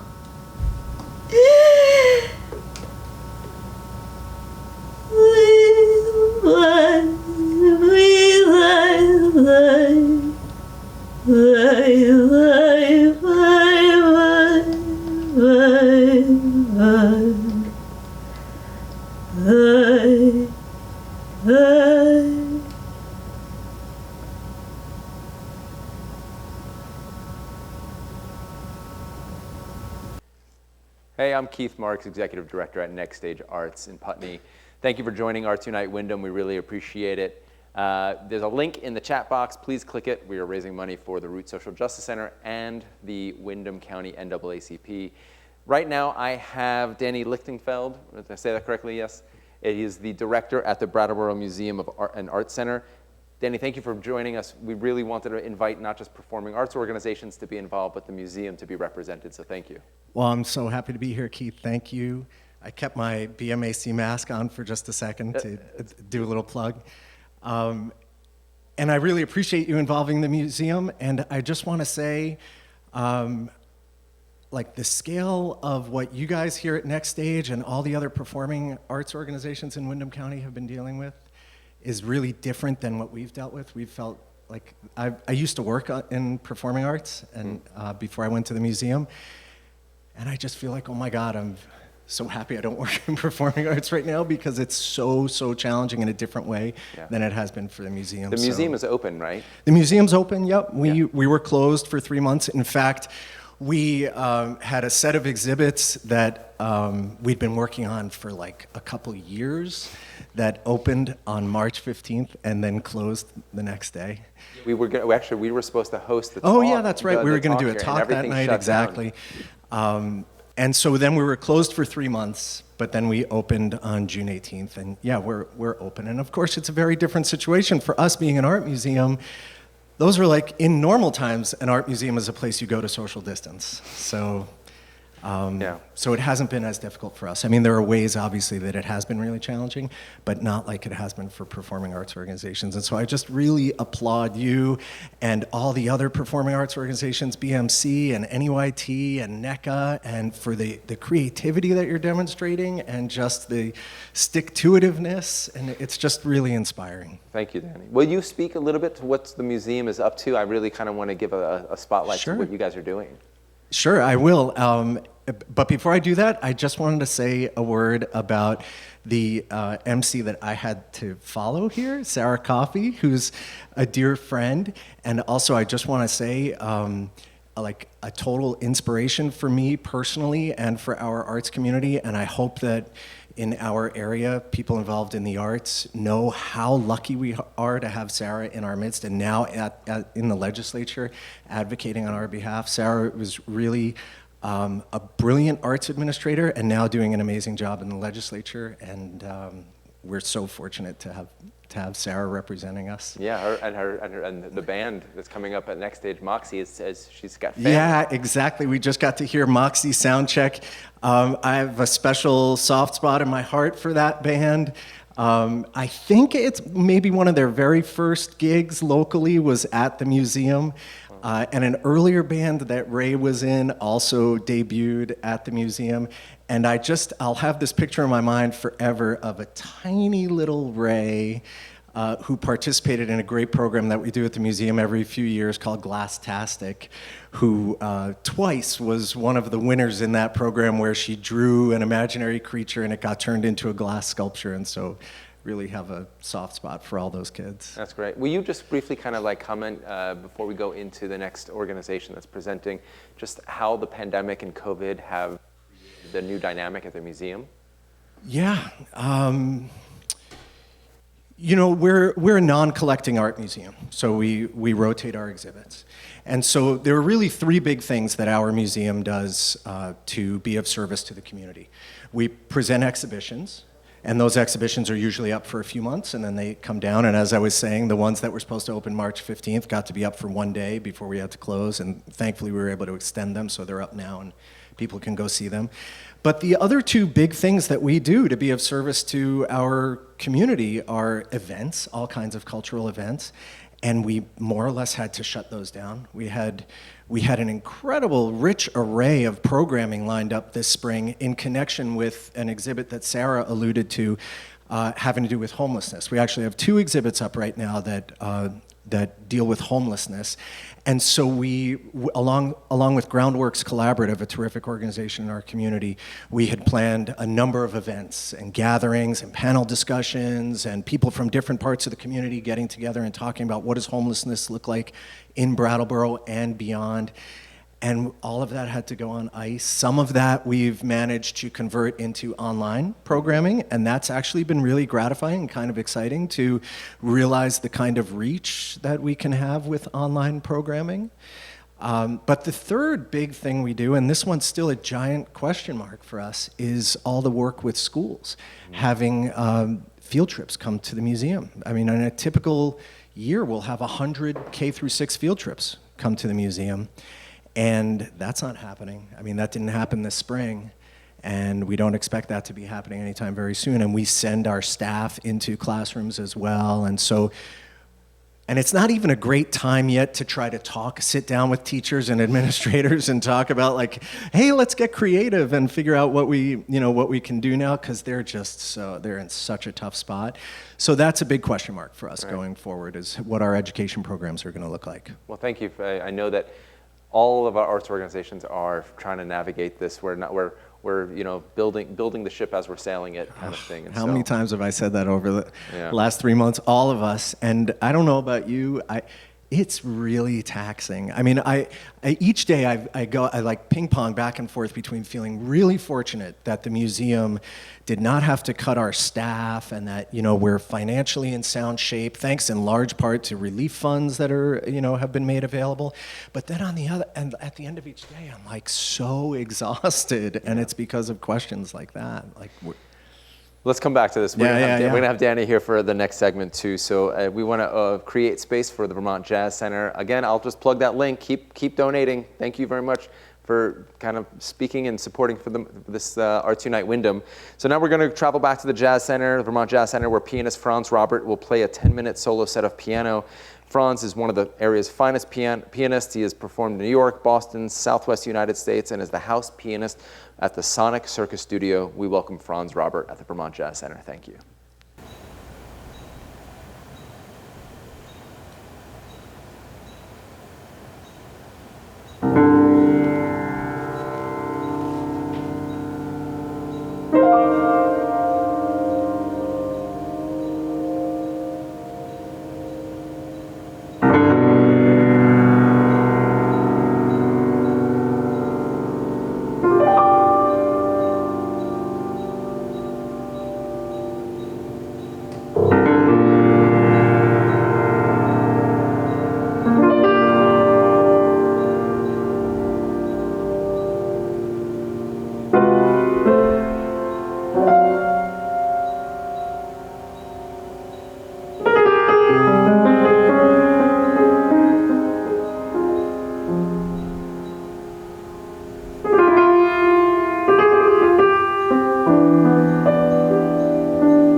This is Keith Marks, Executive Director at Next Stage Arts. Thank you for tuning to Arts Unite Windham.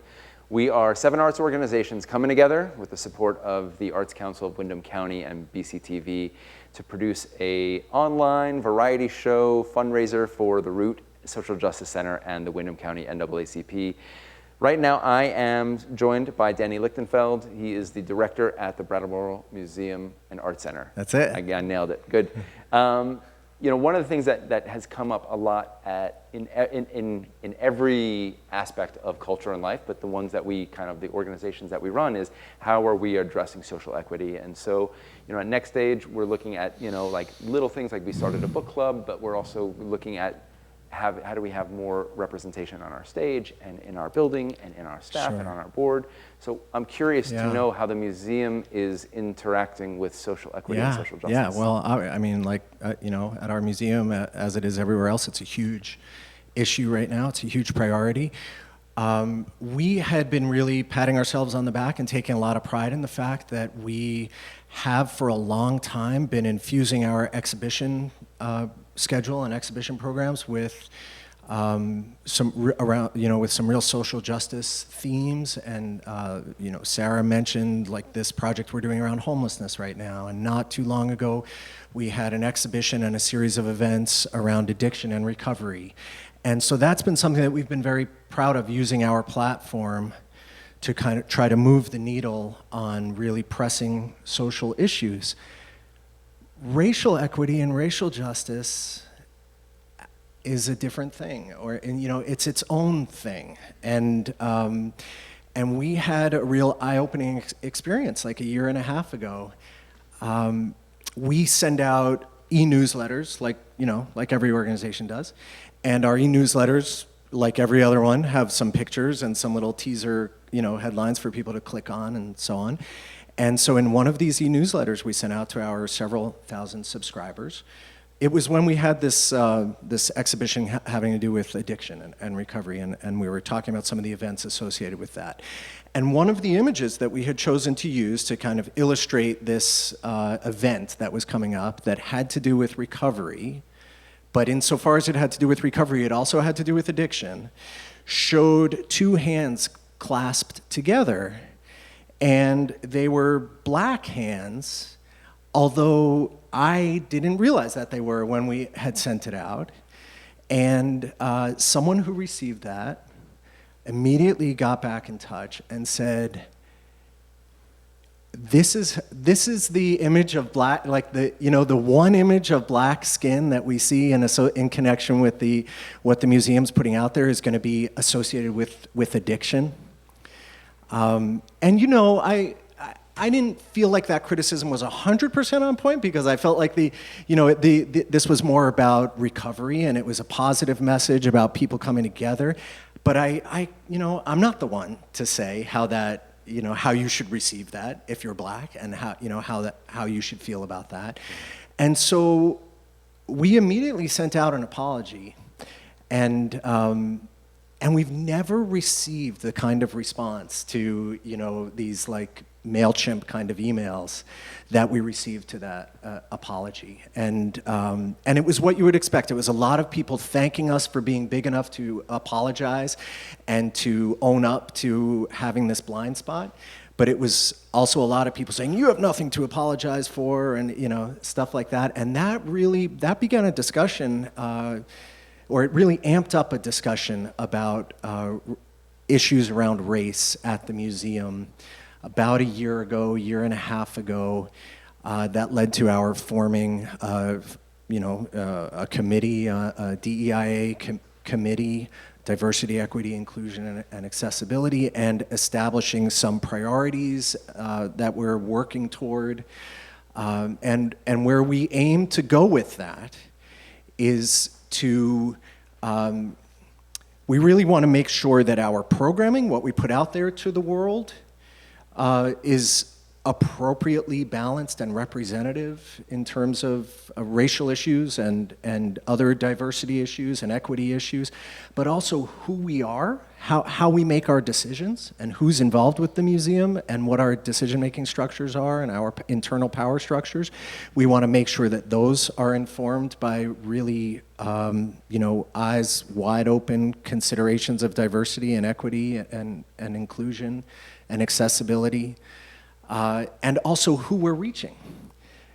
Because overwhelmingly, art museums reach white people and older people across the country, not just here. And so that's a journey that we're on right now. And I'm really gratified that, that all of us involved with moving the museum forward and making decisions seem really committed to this, and I'm optimistic that we're going to end up in a better place on these issues. And I just want to say that it's incredibly helpful, and some of the ways we're thinking about how we're going to do this work going forward. It's amazing to have the Root Social Justice Center here in our community, and also a branch of the NAACP in Windham County. When we're like 96% white or something, to have a branch of the NAACP is awesome.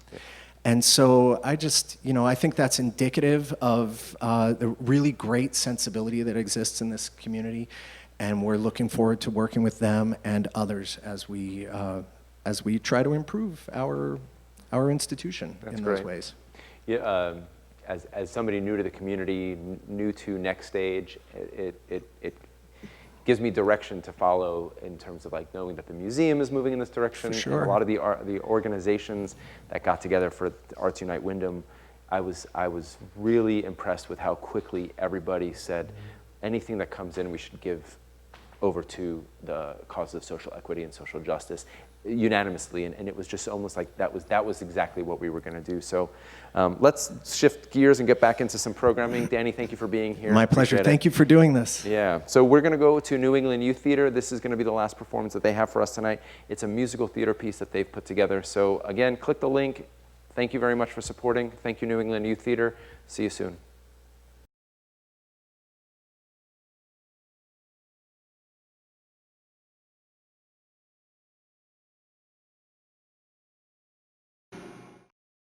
Mama who bore me, Mama who gave me, Mama the angels who made me so sad. There is a vitality, a life force, a quickening that is translated only into action, and because there is only one of you. In all time, this expression is unique. If you block it, it will never exist through any other medium and be lost. The world will not have it. Will you be my light in the storm? Will I see a new world in your eyes? With you, my whole spirit rise. It is not your business to determine how good it is, Nor how valuable it is. nor how it compares with other expressions. It is your business to keep it yours. Clearly and directly. To keep the channel Open. You do not even have to believe in yourself. or your work. You have to keep open and aware directly of the urges that motivate you. You. Keep the channel open.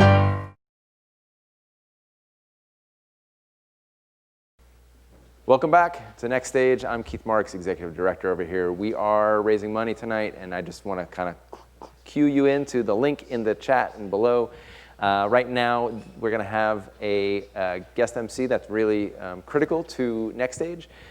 She is the board president at Next Stage. She's also a former board member at New England Center for Circus Arts, and she also happens to be the chief medical and chief information officer at Brattleboro Memorial Hospital. So Kat McGraw, thank you for being here. Thank you. Really pleased to be here. Yeah, so there's a lot of things going on with arts and social justice and health and corona, and there's a lot of talking points. And one of the things that had come up in our conversation was the relationship between the arts and health, and how that interplay happens. Absolutely.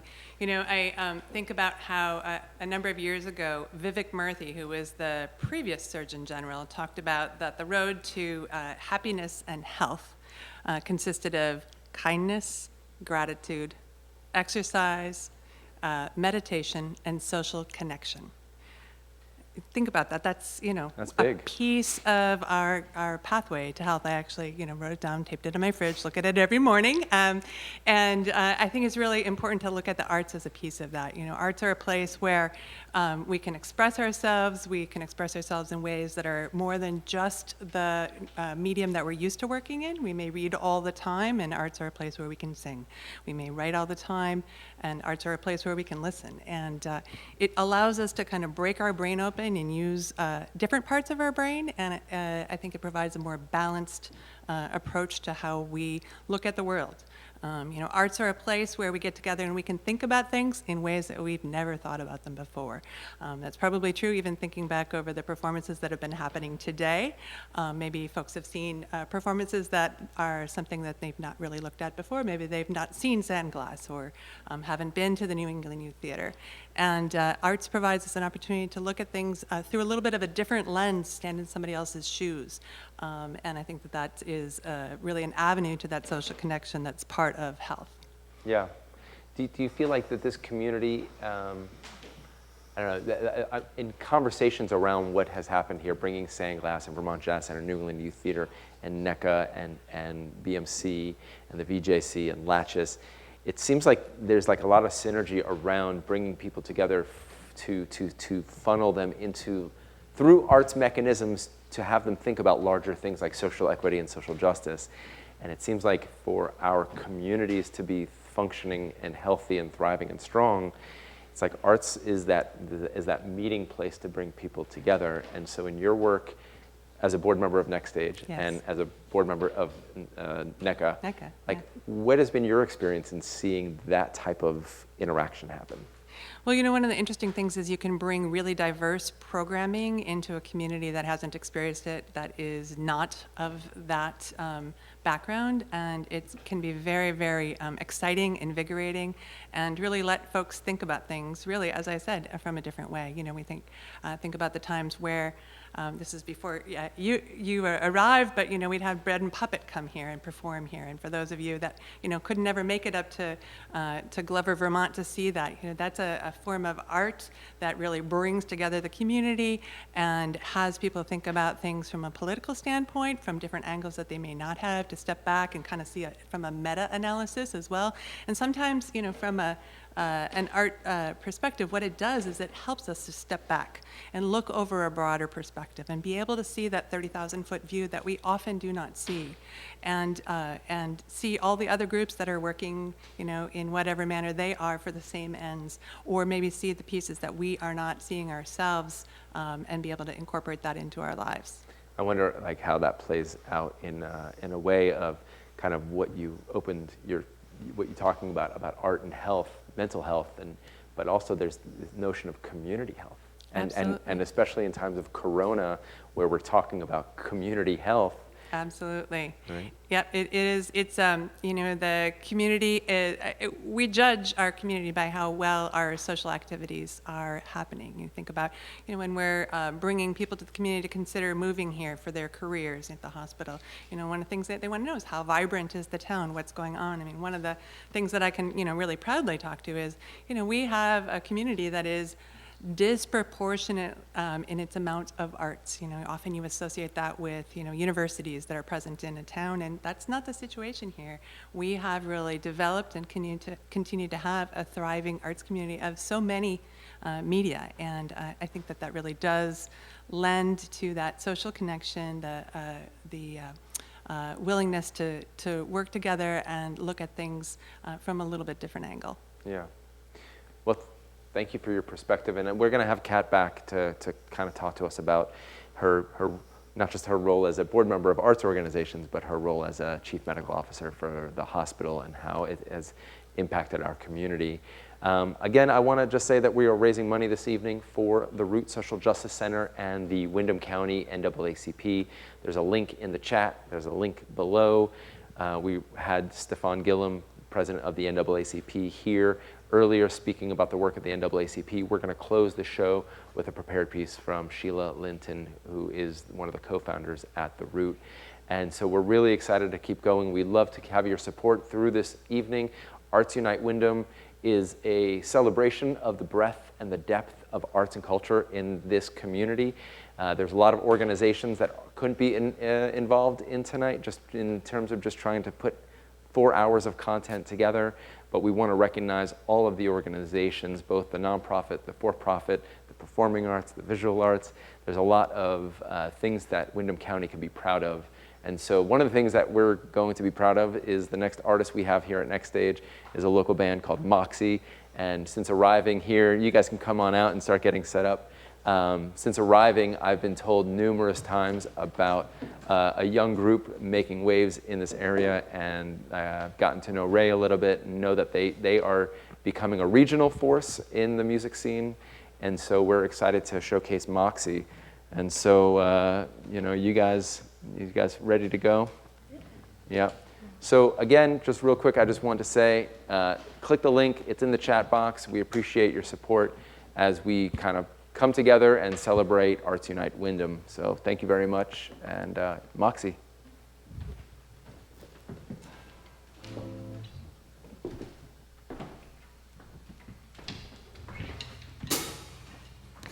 Hey, you guys watching from remotely, we're Moxie. We're so excited to be here. We were just talking, and this is like our first show in 4 months, so we're really excited to be here. Wish you could be here with us, but thanks for tuning in. And yeah, we're gonna start off with a song called Hard to Beat.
some more.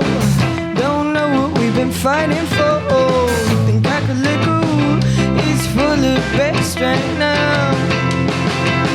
I think I'm ready. I want some more.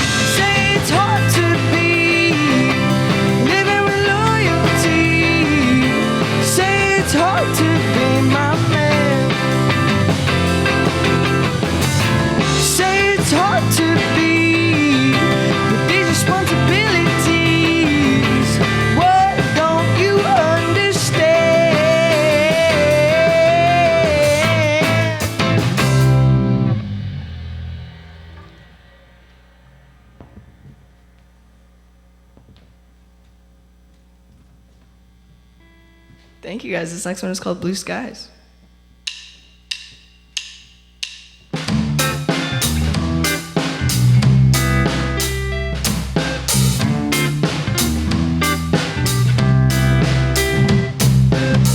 I wake up on a sunny morning, blue sky's not a piece of gray. You gave me so much warning, so why do I feel this way? I'm hurt, not expecting this much pain from a man who let me slip down the drain. Slipping away, slipping away. When will I learn? Take a different turn. Too naive to conquer, but the days are getting longer. Wake me up on a cloudy morning. Wake me up on a cloudy day. So it's a blue morning. I've seen this day before. Now I watch them all anticipate they come so clean. This time I ain't crying. This time I'm smiling. I'm taking my things and go. Take one for the team. When will I learn? Take a different turn. Too naive to conquer, but the days are getting longer. Wake me up on a cloudy morning. Wake me up on a cloudy day.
Thank you guys again so much for having us. We're so excited to be here. And this next one is called White Blossoms, and it's off our most recently released album, Flow of Color.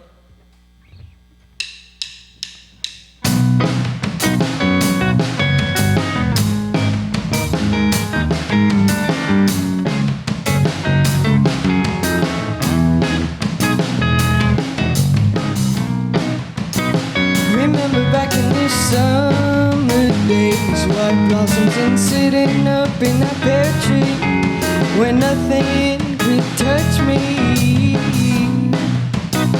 Now that seems so recently, but I can barely see. Baby, therefore, that was so long ago.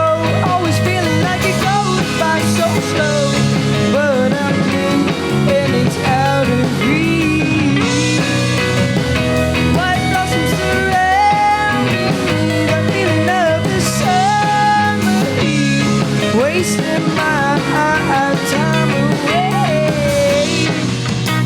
The magic of the creek in my backyard, flowers protrude on. Now that creek stays untouched, the flowers unpicked as the clothes.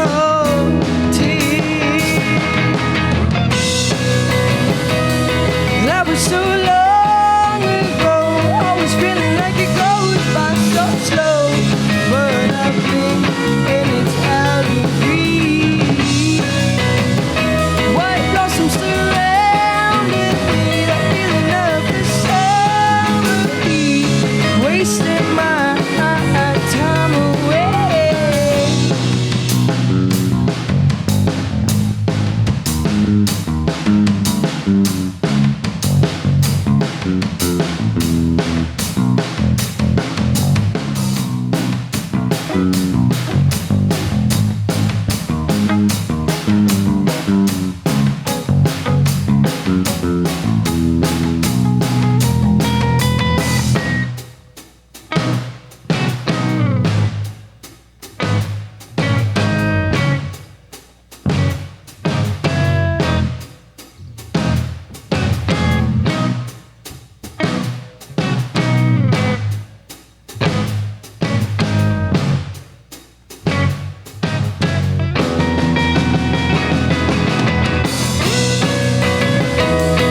far so slow, but I blink and it's out of reach.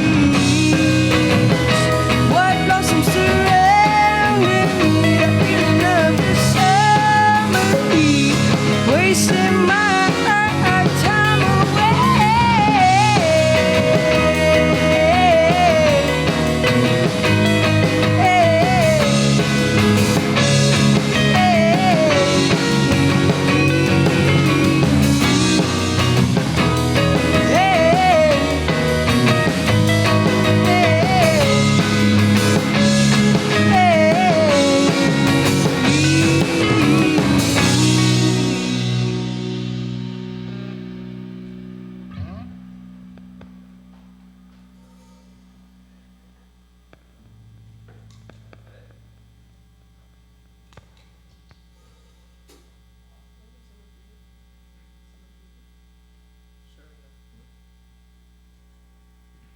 Yeah, this is going to be our last one, but thank you guys for tuning in.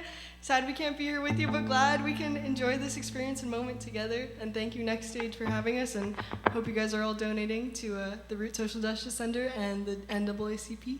And yeah, we're Moxie. Thank you guys so much.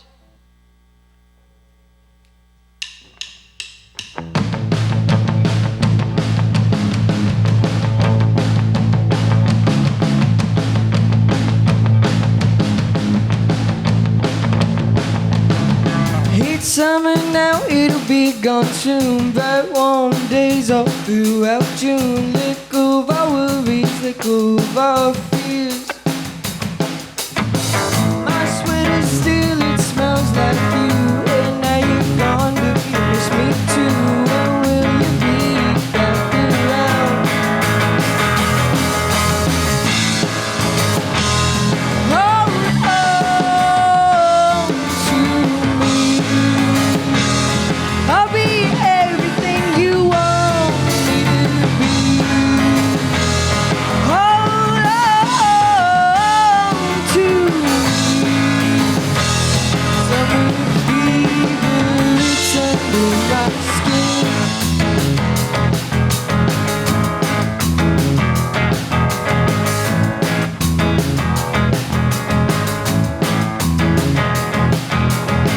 When I was with you, it felt like home, so far away from alone. Tell me, where are you now? And I thought you weren't looking for much, but you said you wanted to keep in touch. Follow through, I'll come visit you. Hold on to me. I'll be everything you want me to be. Hold on to me. Summer fever, it's under my skin.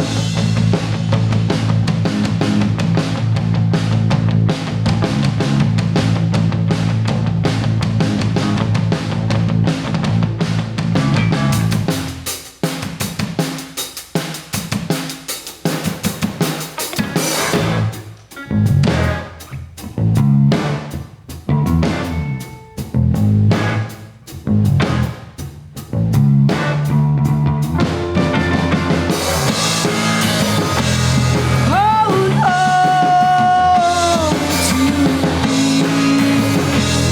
I'll be everything you want me to be. Hold on to me. Summer fever, it's under my skin.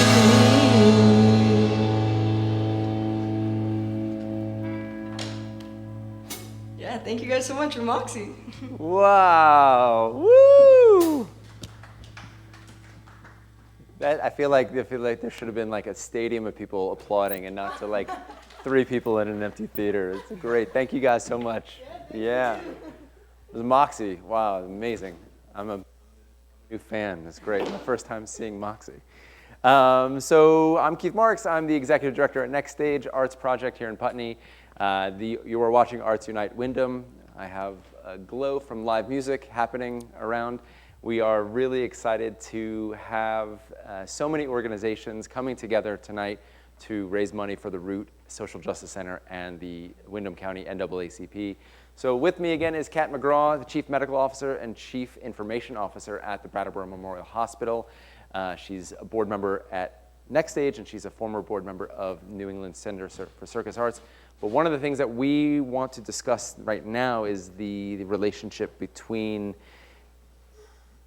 Corona, global health, public health, and racial equity. And you have so much data information to share, so please just start waxing philosophically. Yeah, I mean, we in Vermont have been incredibly lucky right now at this point in time in terms of the spread of COVID. And, you know, you look at the map of the United States, and Vermont is green, and our cases numbers are low, and I feel very strange being up here without a mask on. I loved, and it's so sad, but I loved that the Moxie was wearing their masks while on stage, because it's what we need to do right now.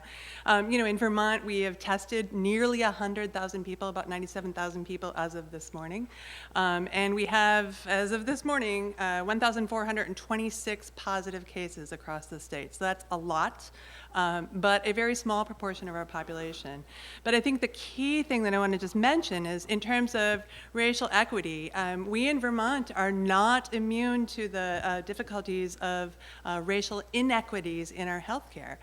Because when you look at our positive COVID cases, they account for 18% of our positive cases here in Vermont. And as you've heard various folks you know, say in the discussions earlier in between events here, you know, our population here is about 96% white. That is 4% people of color. So the fact that we have 18% positive case rate of people of color is just really, it's very, very difficult. And so we have to look at that. You know, I think organizations, you know, Danny spoke of this around the museum, having to self-examine and look at what kind of structural racism exists in their organization. Arts organizations need to do this, but healthcare as well. You know, racism is a public health crisis, and it's nowhere really shown as much as with COVID, which is just incredibly heartbreaking, but it means we have some really hard work to do. You know, Vermont is collecting statistics around race and ethnicity with respect to COVID, and across the nation we are doing that as well, but that hasn't always been the case, and we're looking at it closely now. You know, and then the question is, what do you do? How do you work with that? You know, we at the hospital, Brattleboro Memorial, have had a group of folks talking about racism, racial equity, racial inequity for quite some time, and it has formally come together to really look at structural racism within healthcare, with our hospital itself, but also within you know, within the broader context. One of the things that you had said while we were in conversation while Moxie was playing was that racism is a public health emergency. It absolutely is. And I would love for you to elaborate on that for a minute or two. Well, you know, anytime there is any kind of a health crisis that disproportionately affects one group of people, that's a huge number of folks that we lose from the richness of our society. It's a huge wound to that group of folks that they then carry. That, you know, increased targeted sickness, and target is not the quite right word, but you know, cohorted. And you know, what is that? You know, it's the structural racism. It's the microaggressions that mean people don't seek health care. It's, you know, socioeconomic issues that arise from the structural inequities that we have in our society. And so all of the things that we do to examine that, look at that, and correct that all move us a little bit closer to more equity within our healthcare and in our world. Well, thank you for helping us kind of understand that. And these are stats and statistics that I wasn't aware of, and I'm sure a lot of people watching had no idea of. So thank you for being here. Thank you for being my pleasure. I'm so happy that we're doing this. Health, and yeah, it's great. So we're going to move into the last performance of the evening. Please don't go anywhere, because we have a video from Sheila Linton, one of the co-founders of the Root Social Justice Center, communicating, sort of wrapping everything up. So we hope you'll stick with us. We're going to go over to the Brattleboro Music Center, and they're going to go and they're going to be performing a collaborative dance and music piece from the Brattleboro Music Center Trio. And now we'll go over to Zahn East. Thank you, BMC. Hello and welcome. My name is Zahn Eastis, and I'm here with two of my favorite colleagues to play a piece by Johann Sebastian Bach. Two movements from his G major trio sonata, which was originally written for flute. I'd like to just talk for a moment about the idea that while this entire event, which I think is incredibly cool, is about equity and justice, social justice, it's true that we're playing Bach from a long, long time ago. But if you think about Bach in terms of what was going on in his mind at the time, diversity works here. Because Bach wrote this piece for two flutes originally when he was in his middle 20s, and then he wrote it again for a gamba and a keyboard player. Bach used his own music over and over and over in lots of different ways and put it back together in different ways, creating new ensembles all the time. So here we are, the three of us, ready to play this piece for you, and we're going to go a bit further with diversity in interpretation because we're adding a wonderful young friend of ours, Oliver Green Kramer, who's going to dance and interpret this music for us. So that's probably not something Bach would have seen or probably would have loved so much, but we love it, so we're going to go forward with it, especially today in this time. Oliver is, maybe you heard about Oliver a little bit, but I'd just like to say that it's been a real pleasure to work with him. He's here from Texas visiting. Now he's a dancer in Austin Ballet, but we're lucky to be able to work with him in this piece, and it's a really wonderfully beautiful piece. And I'd like to just say also thank you to everyone who has been a part of this entire event, either through donation, by listening, or whichever way you've engaged. It's really an opportunity for Brattleboro and Windham County to pull itself together in the name of arts and culture, and it feels really great. So I hope you enjoy this piece. Thank you very much.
Welcome back.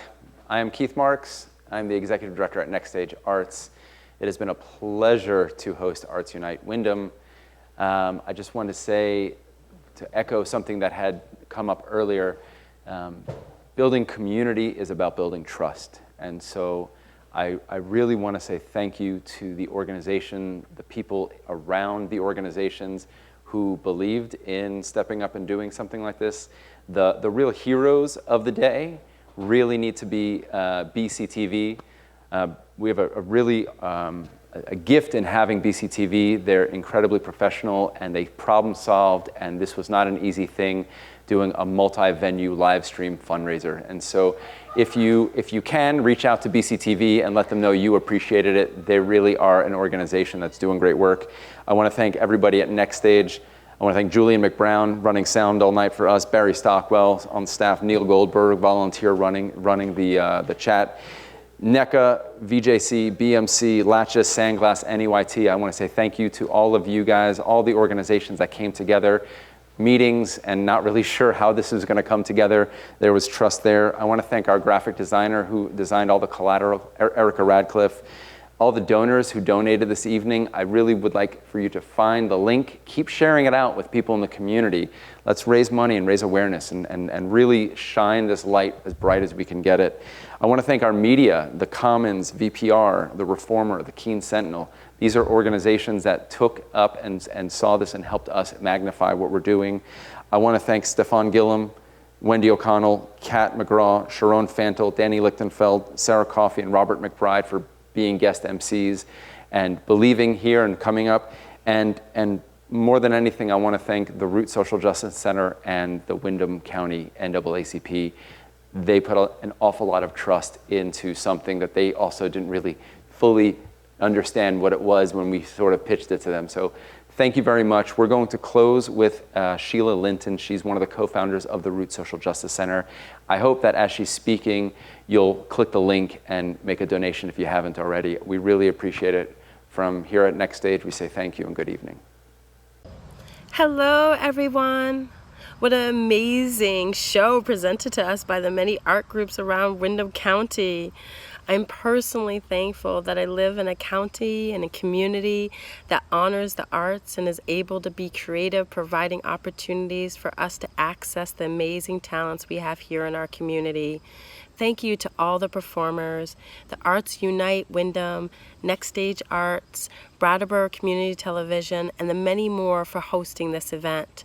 This concert is an example of what is possible when we take time to cultivate relationships, build connections, honor the arts, and intentionally know that our gifts are needed in building a movement for change. The Root thanks all the artists for their talent and for contributing your gifts to help support the local growing organizations on the front lines, dismantling white supremacy and growing a movement for racial justice. My name is Sheila Linton, and I am one of the co-founders of the Root Social Justice Center. I currently serve as one of the Root's directors and as the program coordinator for the organization. The Root was founded in 2012 and provides a physically and financially accessible space in southern Vermont, here in Brattleboro, where I live, for social justice groups to meet and is a hub for racial justice organizing. The Root prioritizes people of color leadership and shifting resources to people of color-led racial justice work. We are growing a movement for racial justice. Where some other organizations, due to COVID-19, may be pausing or maybe have even slowed down, our work at The Root as an all-POC-led organization has doubled due to the disparities in the pandemic, the uprising of folks around the county and the nation, and the needs of our community, in particular the BIPOC folks, our Black, Indigenous people of color. The Root is in full operation, even during this time that our physical location is closed for health and safety reasons. Your donation ensures the ability for this important work to continue. We thank you in advance for watering our roots. With your donation, you are directly supporting the lives of Black and Brown people in your community and supporting us and being able to offer mutual aid and create a supportive network among BIPOC and BIPOC folks and among BIPOC and non-BIPOC communities. With your donations, we are able to continue to provide safer spaces for safer spaces as a physical location or with online programming for BIPOC to grow, learn, heal, and thrive. By supporting the Root, you have an opportunity to build a larger movement with us that we hope can foster relationships with our people, healing for our communities, and accountability to BIPOC folk and BIPOC-led organizations. We at the Root know that we need collective perspectives and gifts in the movement for Black lives and racial justice. We hope all of you who have performed will continue to use your gifts as a platform to raise awareness and build relationships. And for all of you who are watching, we hope that you too will use your gifts in accountability with communities of color to grow the movement for racial justice. On behalf of the Root, we thank you all and have a good evening.